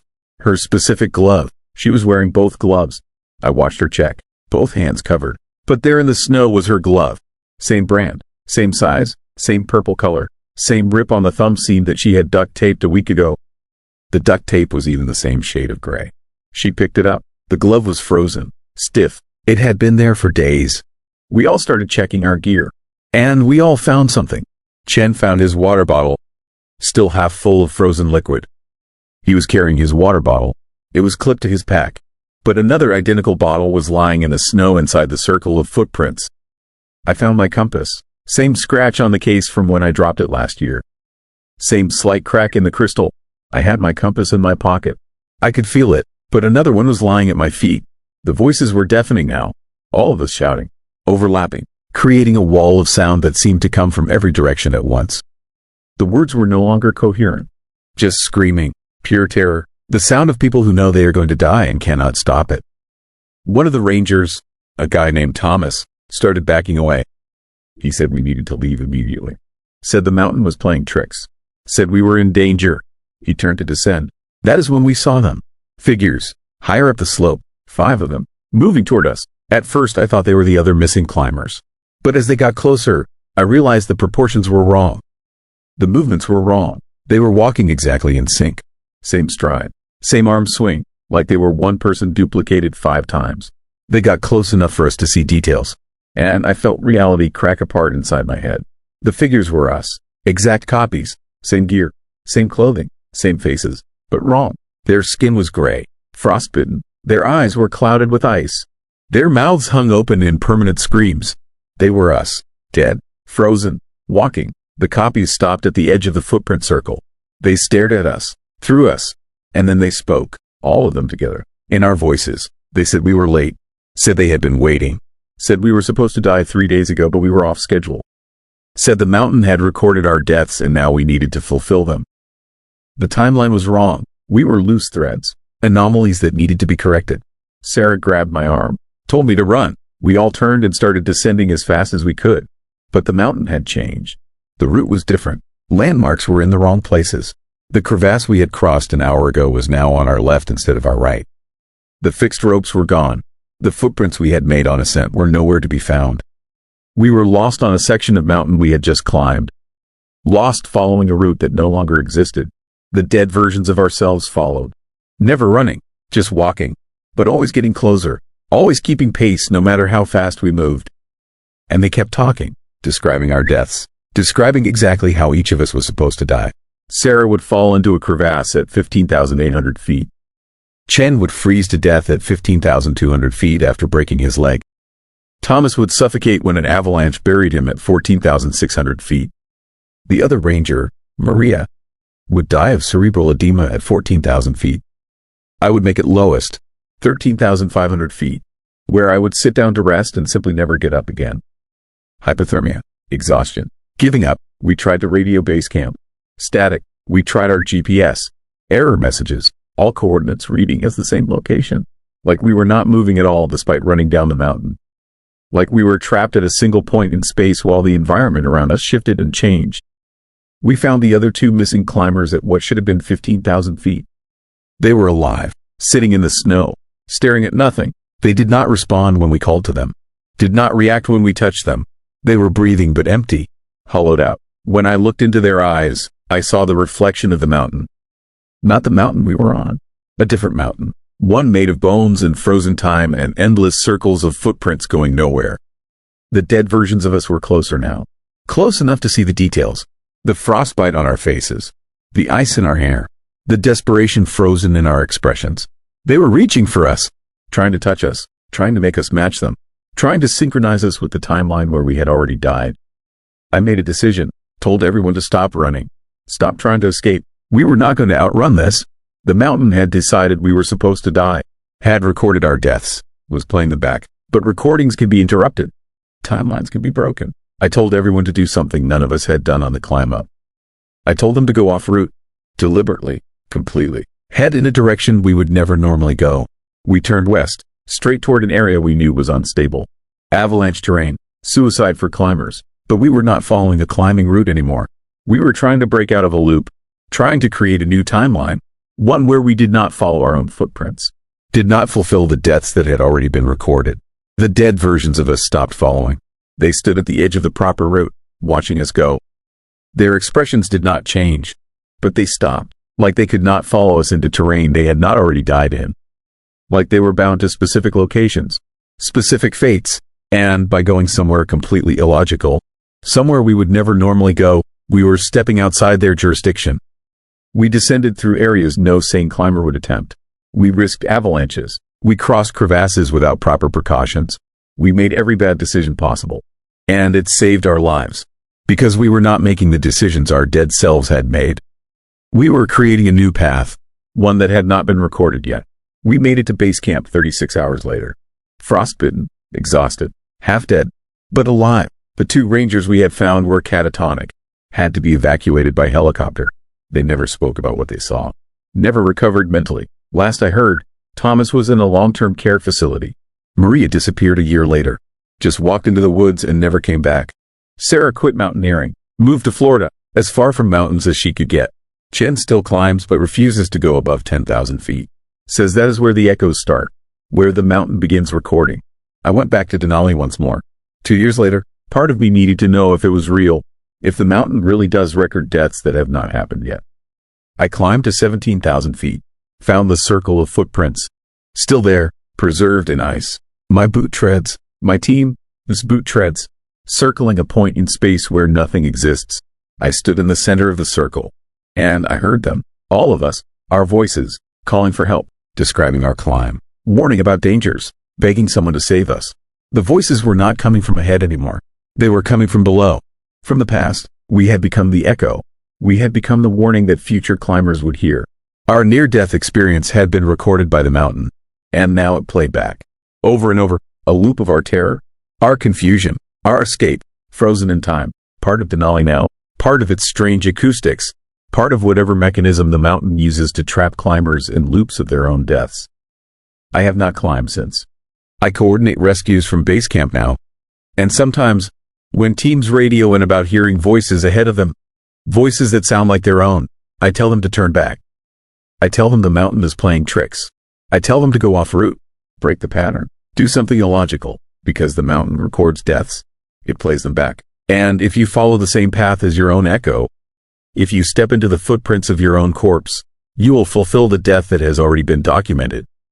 The death that is waiting for you at the end of the circle. And here's what I have never told anyone. What keeps me awake at night. When I stood in that circle of footprints 2 years after our climb, when I heard our voices calling from the past, I heard something else.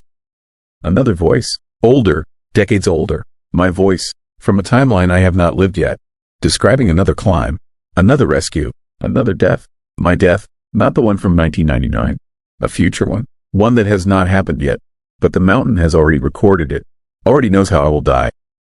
And it is waiting, patient, playing the recording over and over, waiting for me to climb high enough, waiting for me to step into those future footprints, waiting for me to fulfill the death that has already been documented in ice and time in the strange, terrible memory of Denali.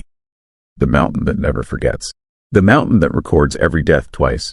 Once when it happens, and once before, in the footprints, in the voices, in the echoes that call your name in your own voice and beg you to follow them into the circle where all paths end.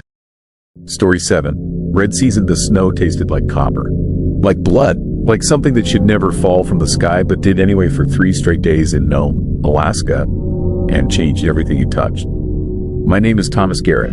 I was the emergency room physician at Norton Sound Regional Hospital in 2002. What happened that November wasn't a weather phenomenon. It was an infection, and I watched it spread through our town person by person, nightmare by nightmare, until I couldn't tell the difference between the sick and the healthy anymore. It started on November 9th. I was finishing a double shift when the first flakes began to fall. Even through the hospital windows, I could see something was wrong. The snow had a pinkish tint, subtle, easy to dismiss as a trick of the light or the sunset. But the sunset had been hours ago, and the color was getting darker. By morning, everything was covered. 3 inches of snow that looked like someone had mixed it with rust, or blood diluted by water. The smell hit you the moment you stepped outside. Metallic, sharp, like standing too close to an electrical fire. It made your teeth ache, made your sinuses burn. The meteorologists called it mineral dust. Said volcanic activity in Russia had thrown iron oxide into the upper atmosphere. Said it was harmless. Unusual but harmless. They were wrong about the harmless part. The first patient came in that afternoon. A fisherman named Derek Cole. He'd been out checking his nets when the snow started. Got covered in it, breathed it in. By the time his wife brought him to the ER, he was running a fever of 104 and screaming about things crawling under the ice. Things with too many legs. Things that spoke in his dead father's voice. I sedated him, ran tests. Blood work came back normal. No toxins, no pathogens, no explanation. But his eyes were different. The pupils were dilated, fixed, and when I shined a light in them, I swear I saw movement. Like something swimming behind the lens. Something that shouldn't exist in human anatomy. By midnight, we had 12 more patients, all with the same symptoms. High fever, violent hallucinations, eyes that looked wrong. All of them had been exposed to the red snow, had touched it, breathed it, let it melt on their skin. The nightmare started that night. Not just for the patients, for everyone. The entire town began dreaming the same dream. We wake up exhausted, terrified, unable to remember specifics, but carrying the weight of something terrible. Something we've seen, something we've done. The details would slip away like water through fingers, but the fear remained. Solid, real, growing. I didn't connect it to the snow at first. Stress, overwork, seasonal depression. Easy explanations for a town of 4,000 people suddenly sharing insomnia and night terrors. But then the animals started changing. Dogs attacked their owners. Sled teams turned on their mushers. A woman, this cat, a 15-year-old tabby that had never scratched anyone, tore her arm open while she slept. The animal control officer told me he'd never seen anything like it. The animals' eyes had that same fixed quality, that same sense of something moving behind them, and they'd all been outside during the snowfall, all been exposed. The snow kept falling. Day 3, 4 inches now, 6. The red color was deeper, less pink, more crimson. It stained everything it touched. Vehicles, buildings, skin, and it wouldn't wash off easily. The color would fade but never completely disappear, like it had bonded with whatever it landed on at a molecular level. I stopped sleeping, not by choice. Every time I closed my eyes, the dream would start. And each time, I did remember a little more, enough to know I didn't want to remember the rest. Enough to understand that what we were dreaming wasn't the imagination. It was memory, someone else's memory, something else's memory, being broadcast into our heads while we slept. The nightmares showed us a landscape of ice, but not Earth ice. This was older, darker, ice that had formed before warmth existed, before light and things lived in it, moved through it, creatures that were all angles and edges and hunger. They'd been trapped there for eons, frozen, sleeping, until something woke them, until something broke them free. On day 5, Derek Cole died. His heart just stopped. No warning, no explanation. The autopsy showed his blood had crystallized. Actually crystallized. Tiny ice structures growing in his veins. Impossible. Human blood doesn't defreeze at 98.6 degrees. But his had. And under the microscope, those ice crystals had patterns. Geometric, intentional, like something had built them. Like they were a message written in a language our bodies could read, but our minds couldn't. Do you understand? 3 more patients died that night. Same cause, same impossible ice in their bloodstream. And their eyes, when we closed them for the last time, that movement was still there. Swimming, circling, waiting. The CDC sent a team. They arrived on day 7. The snow had stopped by then, but 10 inches of red powder covered everything. They took samples, ran tests, found nothing that explained the color or the smell or the deaths. Officially, they classified it as an unidentified atmospheric phenomenon with possible psychosomatic effects. Unofficially, I heard one of them throwing up in the bathroom after examining Derek Cole's brain tissue. I heard him say impossible over and over. I heard him say we need to burn this whole town down. They left on day 8, told us to document everything, monitor the situation, report any new developments. They didn't tell us what to do about the nightmares, about the animals, about the way the snow seemed to glow faintly at night like it was producing its own light, its own heat, its own consciousness. I examined my own blood on day 9, found the crystals, small, just forming, growing in my plasma like seed pearls, like tumors, like invitations. I was infected, had been since the first day, since I walked from my car to the hospital entrance and breathed in air filled with red flakes, since I touched patients who touched the snow, since I let whatever was in that snow touch me back. The dreams became clearer. I could remember them now, all of them. I see through alien eyes, feel through alien senses, experience a hunger that had nothing to do with food and everything to do with heat, with life, with the energy that keeps bodies warm and blood liquid. The things in the ice wanted that, needed it, would do anything to have it again. And they found a way. Not invasion, not possession, something more subtle, more permanent. They deseeded the atmosphere, sent themselves out as particles, as dust, as red snow that would fall and melt and enter through every pore, every breath, every open wound.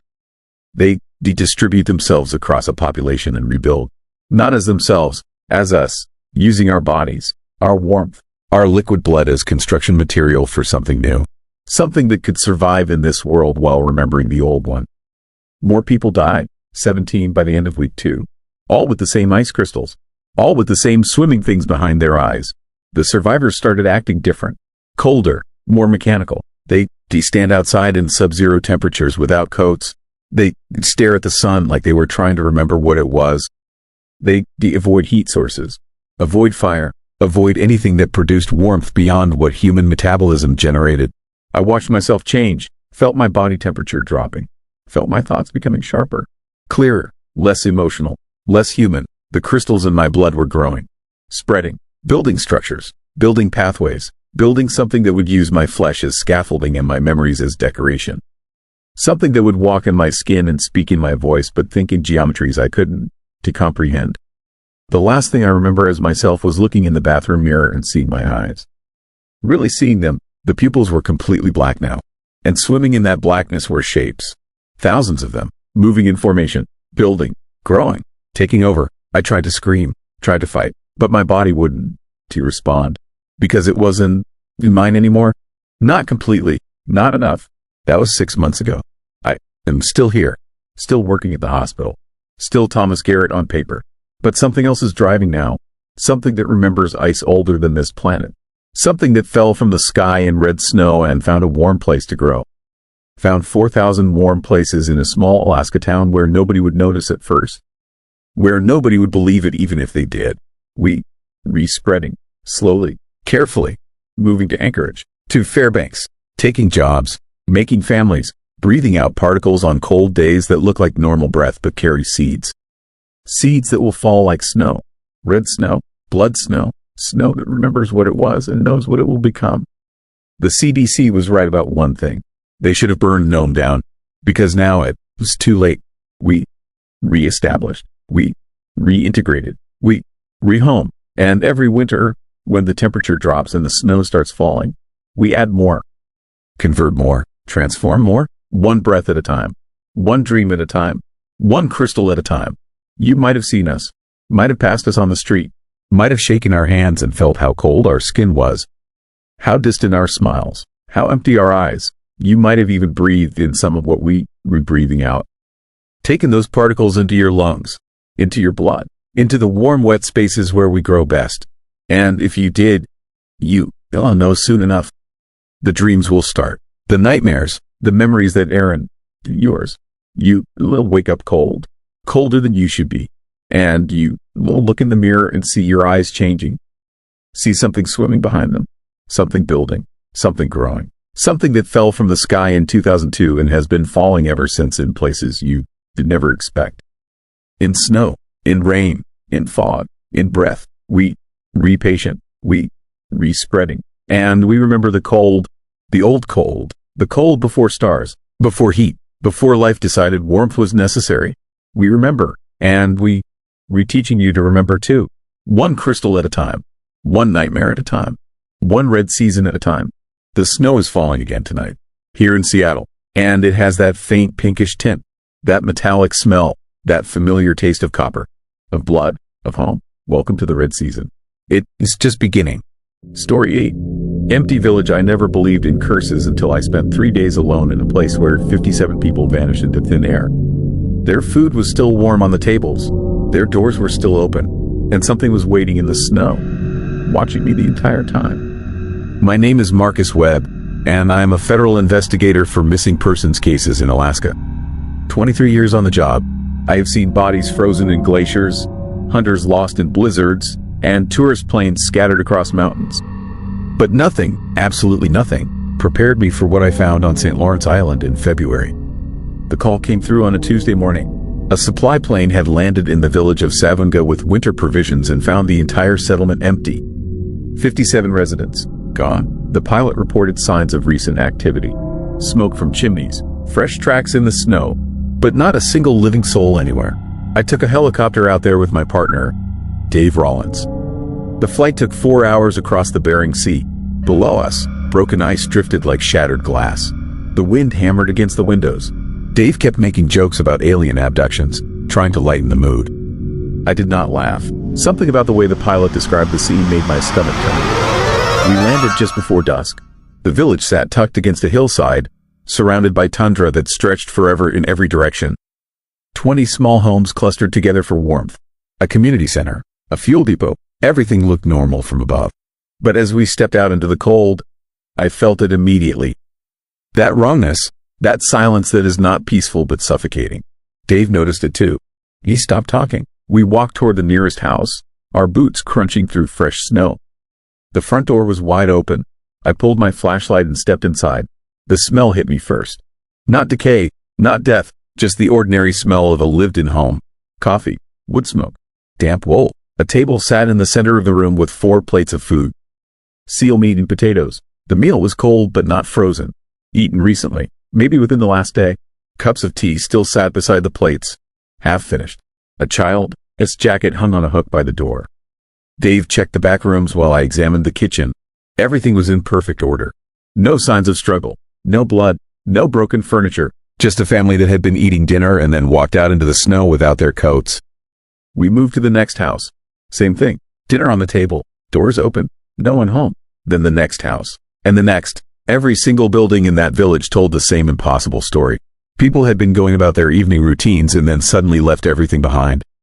In the community center, we found a wood stove still burning. Someone had added fresh logs within the last few hours. Dave was shaking his head, muttering under his breath. I pulled out my radio and called the helicopter pilot. He had gone back to Nome to refuel. He would not return until morning. We were alone for the night. That is when I saw the footprints. They led away from the village in a single direction. Not scattered, not panicked, just one long trail of prints. Dozens of them overlapping, all heading north toward the frozen coastline. Men, women, children, all walking together in the same direction through the snow. I followed the trail with my flashlight. It went on for maybe 200 yards and then just stopped. Completely. As if 57 people had walked to that exact spot and then dissolved into the air. Dave came up beside me, breathing hard. His face had gone pale. We stood there staring at the end of the trail. The wind picked up, howling across the empty tundra. And that is when I heard it. A sound, low and rhythmic, almost like singing, coming from somewhere out in the darkness. I told Dave we should head back to the village and secure one of the houses for the night. He agreed immediately. We both felt it now, the presence of something watching us, something in the wind. We moved quickly back toward the center of the settlement. I chose the community center because it had no windows on the north side. We locked the door, stacked furniture against it, and built up the fire. For a while, we sat in silence. Dave kept checking his watch. 9 hours until sunrise. I tried to make sense of what we had seen. People do not just vanish. There had to be a logical explanation. Maybe they heard a distress call on the radio. Maybe they all went to help someone. Maybe they were planning to come back. But that did not explain why they left their food, why they left their fires burning, why they left without coats in sub-zero temperatures. Around midnight, the singing started again. Closer this time, just outside the walls. It was not in English, not in any language I recognized. A slow, mournful melody that seemed to come from multiple directions at once. Dave grabbed his flashlight and moved toward the door. I told him not to. I do not know why. Instinct, maybe, or fear, but something told me that opening that door would be the last thing we ever did. The singing continued for an hour. Then it stopped. The silence that followed was worse. We sat there listening to our own breathing, watching the shadows dance on the walls. I must have dozed off at some point because I woke up to Dave shaking my shoulder. He was pointing at the window on the east wall. A face was pressed against the glass, pale, expressionless, staring directly at us. I jumped up, my heart hammering. But when I looked again, there was nothing there. Just darkness. Dave swore he saw it. A woman, whose face. Watching. I believed him. I had seen something too. A flicker of movement. A shape that should not have been there. We did not sleep after that. We sat back to back in the center of the room. Flashlights on, waiting for dawn. At some point, I noticed something I had missed before. On the wall near the door, someone had written a message in what looked like charcoal. The letters were shaky, written in haste. It said, "They are calling us. We have to go." That message changed everything. It meant this was not a kidnapping, not a massacre. The villagers had left willingly. They had heard something calling them, and they had obeyed. Dawn came slowly. Gray light filtered through the windows. The wind had died down. Dave and I stepped outside, exhausted and rattled. The footprints were still there, leading north. But now there were new prints, fresh ones, leading back toward the village, coming from the same spot where the others had ended. Someone had returned during the night. We followed the new tracks. They led to one of the homes on the edge of the settlement. The door was closed this time. Dave knocked. No answer. I pushed the door open. A man sat at the kitchen table, one of the villagers. He was maybe 50 years old, dressed in heavy winter clothes. His face weathered and blank. He did not look at us. He just stared straight ahead, his hands folded on the table. I asked him where everyone had gone. He did not respond. I asked again. Nothing. Dave moved closer, waving a hand in front of the man, his face. No reaction. Then the man spoke. His voice was flat, emotionless. He said, "We heard the old song, the one our ancestors warned us never to answer. But we could not resist. It was so beautiful. We walked to the ice. And they were waiting. They have always been waiting." I asked who was waiting. The man did not answer. He just turned his head slowly toward the window, looking north. His eyes were completely black. Not the pupils, the entire eye, just smooth, reflective black. Dave stumbled backward. I grabbed his arm and pulled him toward the door. The man did not move. He just sat there, staring north with those empty eyes. We ran back to the center of the village. I radioed the helicopter pilot, told him to get here now. Emergency extraction. He said he was 20 minutes out. I told him to make it 10. As we waited, I saw them. Figures emerging from the tundra, walking slowly back toward the village. Men, women, children, all of them moving in perfect unison. Their eyes were black, their faces were blank, and they were singing that same low, mournful song. The helicopter appeared on the horizon. Dave and I ran toward the landing zone. The figures kept coming. Closer. I could see their faces now. Expressionless. Calm. They were not walking like people. They were walking like puppets. Like something else was controlling their movements. We climbed into the helicopter as it touched down. The pilot took off immediately. As we rose into the air, I looked down at the village. The figures had stopped at the edge of the settlement. All of them, standing perfectly still, looking up at us. 57 people, watching, waiting. The pilot asked what happened down there. I did not know how to answer. Dave was shaking, staring out the window. I asked the pilot to report the situation to the authorities. Quarantine the island. Do not let anyone go back. But here's the thing that keeps me awake at night. When I reviewed the footage from my body camera later, I saw something I did not notice at the time. In the background of one of the shots, you can see the community center wall. The message written in charcoal, except it does not say what I remember. It says something different. It says, "You heard it too. Now you have to go back." I have been home for 2 weeks. I filed my report. The authorities sent a full team to investigate. They found the village completely normal. No missing people. No black eyes. Everyone going about their daily lives. When they asked the villagers about the incident, no one knew what they were talking about. No one had ever left. No one had ever vanished. But I know what I saw. And lately, I have been hearing something. Late at night, when the house is quiet, a low, rhythmic singing, coming from somewhere far away. And it is beautiful, so beautiful. I find myself standing by the window, looking north, wanting to walk, wanting to go back. Dave quit his job. He will not talk to me. He moved to Arizona, as far from Alaska as he could get. But I called him last week. He answered on the first ring. I could hear it in his voice. That same pull, that same longing. We both heard the song. And now it will not let us go.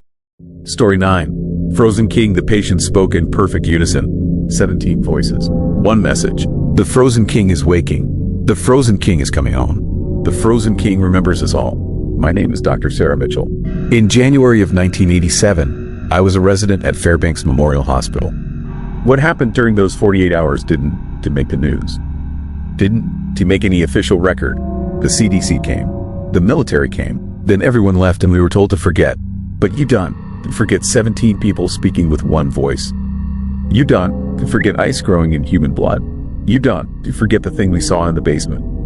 It started with a homeless man, John Doe, found unconscious near the Chena River on January 14th. Hypothermia. Standard winter case in Fairbanks where temperatures hit 40 below. We brought him in, warmed him up. Routine. Except his core temperature wouldn't rise above 92 degrees. His body was rejecting heat, actually fighting it. Like warmth was the disease and cold was the cure. His blood work came back impossible. Ice crystals, actual ice, geometric structures growing in his plasma. Branching, spreading, building something. Our hematologist, Dr. Raymond Chen, called me to the lab. His hands were shaking when he showed me the slides. The crystals were moving, rearranging themselves, forming patterns that looked almost like writing, like a language made of frozen water and impossible physics. John Doe woke up that night. His eyes were completely white, not clouded, not diseased, just white, like someone had replaced his irises and pupils with fresh snow. He sat up, looked directly at me, and spoke in a voice that sounded like wind over ice. The Frozen King is waking. Then he seized, violent. His temperature dropped to 89 degrees, 86, 83. We hit him with warming blankets, heat lamps. Nothing worked. He was freezing from the inside out. When his heart finally stopped, his body temperature was 74 degrees.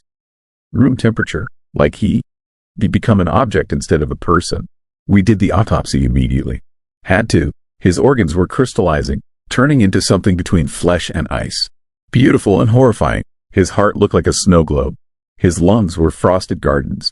And his brain was completely transformed. The neural pathways had been replaced with ice structures so complex our imaging equipment couldn't map them all. Whatever he'd become in those final hours wasn't human anymore. It was something else wearing human shape. Then the others started coming in. Over the next 6 hours, 16 more patients, all found near the Chena River, all with the same symptoms: falling body temperature, ice crystals in the blood, eyes turning white, and all of them, once they regained consciousness, speaking the same words in the same voice. The Frozen King is coming home. We called the CDC, called the State Health Department, called everyone we could think of. By midnight, the hospital was in lockdown. Quarantine protocols. Nobody in, nobody out. Armed guards at every entrance. This wasn't a disease outbreak. This was something else. Something that made men with guns nervous. The patients were isolated in the ICU. 17 beds. 17 bodies slowly freezing despite every intervention we attempted. And they wouldn't stop talking. Every few minutes, all 17 would speak in perfect synchronization. Same words, same inflection, same impossible unity. He sleeps beneath the ice. He dreams of warmth. He remembers the sun. Dr. Chen discovered something that made everything worse. The ice crystals in their blood weren't too random. They were identical. Every patient, every sample, the exact same crystalline structure down to the molecular level. And they were growing, spreading through the bloodstream like an infection, like a blueprint being constructed cell by cell.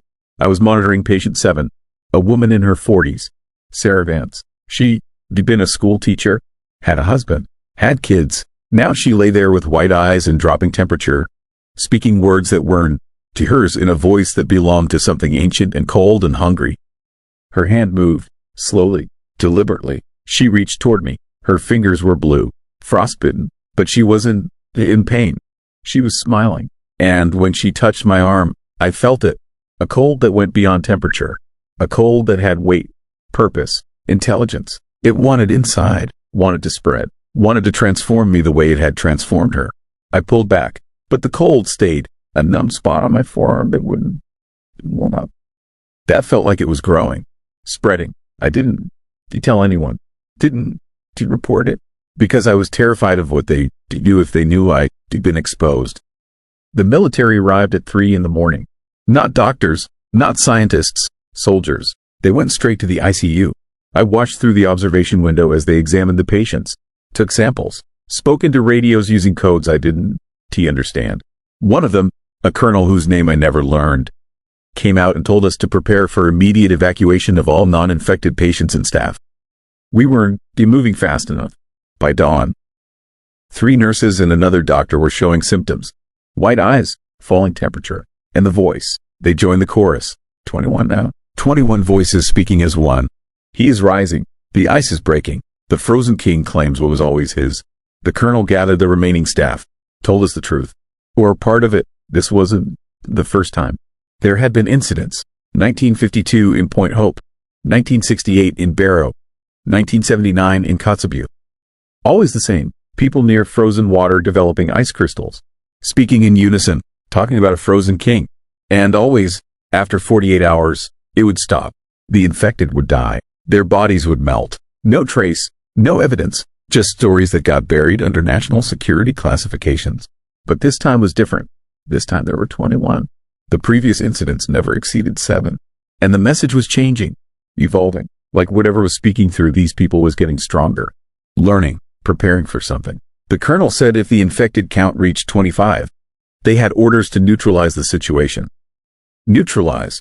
He meant kill, burn the hospital down with everyone inside, infected and healthy. Because if this thing spread beyond containment, if it reached Fairbanks proper, reached the population, it would be unstoppable. That was when the basement flooded. Not with water, with cold. A wave of freezing air that rolled up through the ventilation system like something breathing out. The temperature in the ICU dropped 20 degrees in 5 minutes. Frost formed on the walls, on the windows, on our skin, and the patient sat up. All 21, moving in perfect synchronization. They turned toward the floor, toward the basement, and they spoke, not the same message, something new, something that made my blood feel like it was crystallizing in my veins. He is here. The Frozen King has arrived. All will kneel, all will serve, all will freeze. The colonel ordered his men to the basement. I followed, against protocol, against orders. against every instinct for self-preservation. But I had to see, had to know what was down there. What was speaking through those patients? What was turning human beings into ice sculptures that moved and talked and spread? The basement was a maze of storage rooms and mechanical systems. Old, built in the 50s when the hospital first opened. The cold was overwhelming. Our breath came out in thick clouds that fell like snow. The walls were covered in frost. Geometric patterns, the same patterns we'd seen in the blood crystals. Like the building itself was being infected, transformed, claimed. We found it in the old morgue, a section that hadn't been used in decades. The cooling system was ancient, broken, should have been warm, should have been room temperature, but it was frozen solid. And in the center of the room, where the examination table should have been, there was ice. A massive block of it, 10 feet tall, 8 feet wide, and something was inside, a shape, humanoid but wrong, too tall, too thin, limbs at angles that didn't match human anatomy, and a face. God help me, it had a face. Beautiful and terrible, ancient beyond measure. Eyes closed, mouth open in what might have been a smile or a scream. Frozen, sleeping, but not dead. The colonel raised his weapon, aimed at the ice, but before he could fire, his eyes opened. White, pure white, like the patients upstairs, and we heard it, not with our ears, with our minds, with something deeper. A voice that bypassed sound and spoke directly to the part of us that remembered cold. That remembered ice. That remembered a time before warmth existed. I am the frozen king. I slept beneath your cities, dreamed beneath your foundations, waited for the cold to return, for the ice to remember, for my children to call me home. The colonel fired. The bullets hit the ice, bounced off, didn't even crack it. The thing smiled wider, and upstairs, the patients began screaming. Not words, just sound, pure, terrible, the sound of ice breaking, of glaciers calming, of winter given voice. Then it stopped. Everything stopped. The cold, the voice, the screaming. The thing in the ice closed its eyes. The frost on the walls melted. The temperature rose. And upstairs, the patients collapsed. All 21. Dead. Bodies thawing. Ice crystals dissolving. Leaving nothing but corpses and questions nobody wanted to answer. The military sealed the basement. Poured concrete. Lots of it. Buried that morgue under 20 feet of reinforced foundation. Classified everything. Paid off families. Destroyed records. Made it disappear. Made us disappear. I was transferred to Seattle. Dr. Chen went to Boston. The nurses scattered across the country. All of us sworn to silence under threats I believed completely. But I still feel it. That cold spot on my arm where patient 7 touched me. It never went away. Never warmed up. And sometimes, late at night, I hear it. Faint. Distant. But there. A voice that sounds like wind over ice. Whispering. Promising. Reminding me that the frozen king only sleeps. That he dreams. That he waits. The hospital was demolished in 1993. Built a new one on different ground. But I've seen the reports. Strange incidents. Patients developing ice crystals. Staff hearing voices. And always near old buildings. Old foundations. Places where the frozen ground goes deep. Where things might sleep. Where ancient cold might wait for the right moment. The right temperature. The right alignment. I am 64 now. That cold spot has spread. Up my arm. Across my shoulder. Toward my heart. My body temperature runs low. Always has since 1987. 96.2. Not enough to worry doctors. Enough to remind me, every day, every hour, every heartbeat that gets slower, colder, more controlled. Sometimes I wake up and I've been talking in my sleep. My husband records me now. Worried. The recordings all say the same thing. In a voice that I ascend, quite mine. In words I don't remember speaking. The frozen king is patient. The frozen king is waiting. The frozen king will rise when the ice remembers what it was, what it will be again, what it has always been beneath your warmth, your light, your temporary summer. Winter is coming, real winter, the kind that doesn't end. And when it arrives, when the temperature drops and stays down, when the ice grows thick and the cold spreads deep, the frozen king will wake. His children will call, his servants will answer, and everything warm will freeze. Everything living will transform. Everything human will kneel. I can feel him in my blood now, in those crystals that never quite dissolve, building, growing, preparing me. I'm not afraid anymore. Fear requires warmth, requires life, requires humanity, and I am not sure how much of that I have left. Not sure how much of me is still Sarah Mitchell and how much is something else. Something older, something that speaks in perfect unison with voices that span decades and distances. The Frozen King is waking, and waking with him. Story 10. Night shift at Prudhoe Bay. Worked the graveyard shift at an oil facility in Prudhoe Bay for 11 months. And during that time, I watched security footage of myself working alongside men who were not there. Men who had been dead for 40 years. Men who still show up every night, performing jobs that no longer exist, in a facility that was torn down decades ago. My name is Tom Garrett. I am a mechanical engineer, 52 years old, 27 years in the oil industry. I have worked rigs in Texas, platforms in the Gulf, refineries in Louisiana. I am not the kind of man who believes in ghosts, but I cannot explain what happened to me in Alaska, and I cannot stop thinking about the last thing I saw on those security monitors before I left that place forever. It started in November. I took a contract job at Station 7, one of the older facilities near Prudhoe Bay. 6 months, good pay, isolated work, just me and a skeleton crew keeping the equipment running through the Arctic winter. The station had been expanded over the years, built on top of older structures from the 1970s. Parts of the original facility still existed beneath the new construction, sealed off, forgotten, but the pipes still ran through those old sections, and someone had to monitor them. That someone was me. My shift ran from midnight to 8 in the morning. The facility was mostly automated during those hours. I would walk the corridors, check pressure gauges, listen for unusual sounds in the machinery. Most nights, I never saw another person. Just endless hallways lit by fluorescent lights, the constant hum of generators, and the wind screaming outside the walls. The first time I saw one of them, I thought it was another worker. I was checking a valve cluster in Section D when I noticed a man standing near the far end of the corridor. He wore old-style Arctic gear, heavy canvas coat, fur-lined hood, the kind of equipment they stopped using in the 80s. I called out to him, asking if he needed help. He did not respond. He just stood there facing the wall, his gloved hands pressed against the pipes as if he were listening to something inside them. I walked toward him. My footsteps echoed in the empty hallway. When I got within 20 feet, he turned and walked around the corner. I followed. The corridor was empty. No doors, no side passages, nowhere he could have gone. Just an empty hallway stretching into darkness. I told myself I was tired. 11-hour shifts in total isolation can mess with your head. I went back to my rounds and tried to forget about it. But it happened again 2 nights later. Same section, same man in the vintage gear. This time he was crouched beside a junction box, working on something I could not see. I approached slowly. He did not acknowledge me. I got close enough to see his face. It was gray, weathered. His eyes were fixed on his work with an intensity that felt wrong. Obsessive. I asked him what he was doing. He stood up and walked away. When I checked the junction box, there was nothing wrong with it. Nothing had been touched. After that, I started seeing them regularly. Always during my shift, always in the older sections of the facility. Men in outdated gear, performing tasks that made no sense.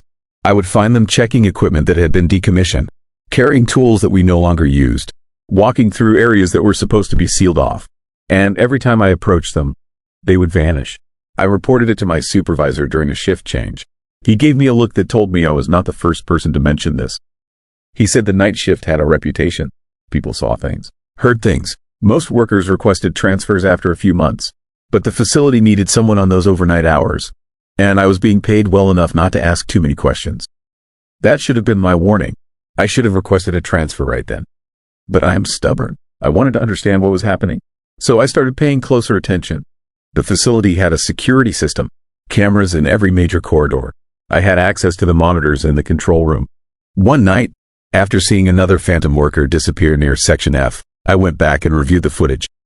I found the timestamp. I watched myself walking down the corridor alone.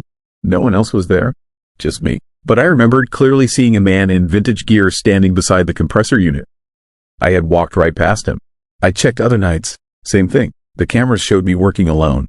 But I knew I had seen people. I had been within arm's reach of them. I had heard their footsteps, the rustle of their heavy coats, the sound of tools scraping against metal. Then I found something in the archive footage that changed everything. I was going through old recordings from the previous year, trying to see if other night shift workers had encountered the same thing. I found a clip from March. It showed a corridor in Section D empty. Nothing unusual, but then a figure walked into frame. A man in modern work clothes. He stopped beside a valve cluster and began inspecting it.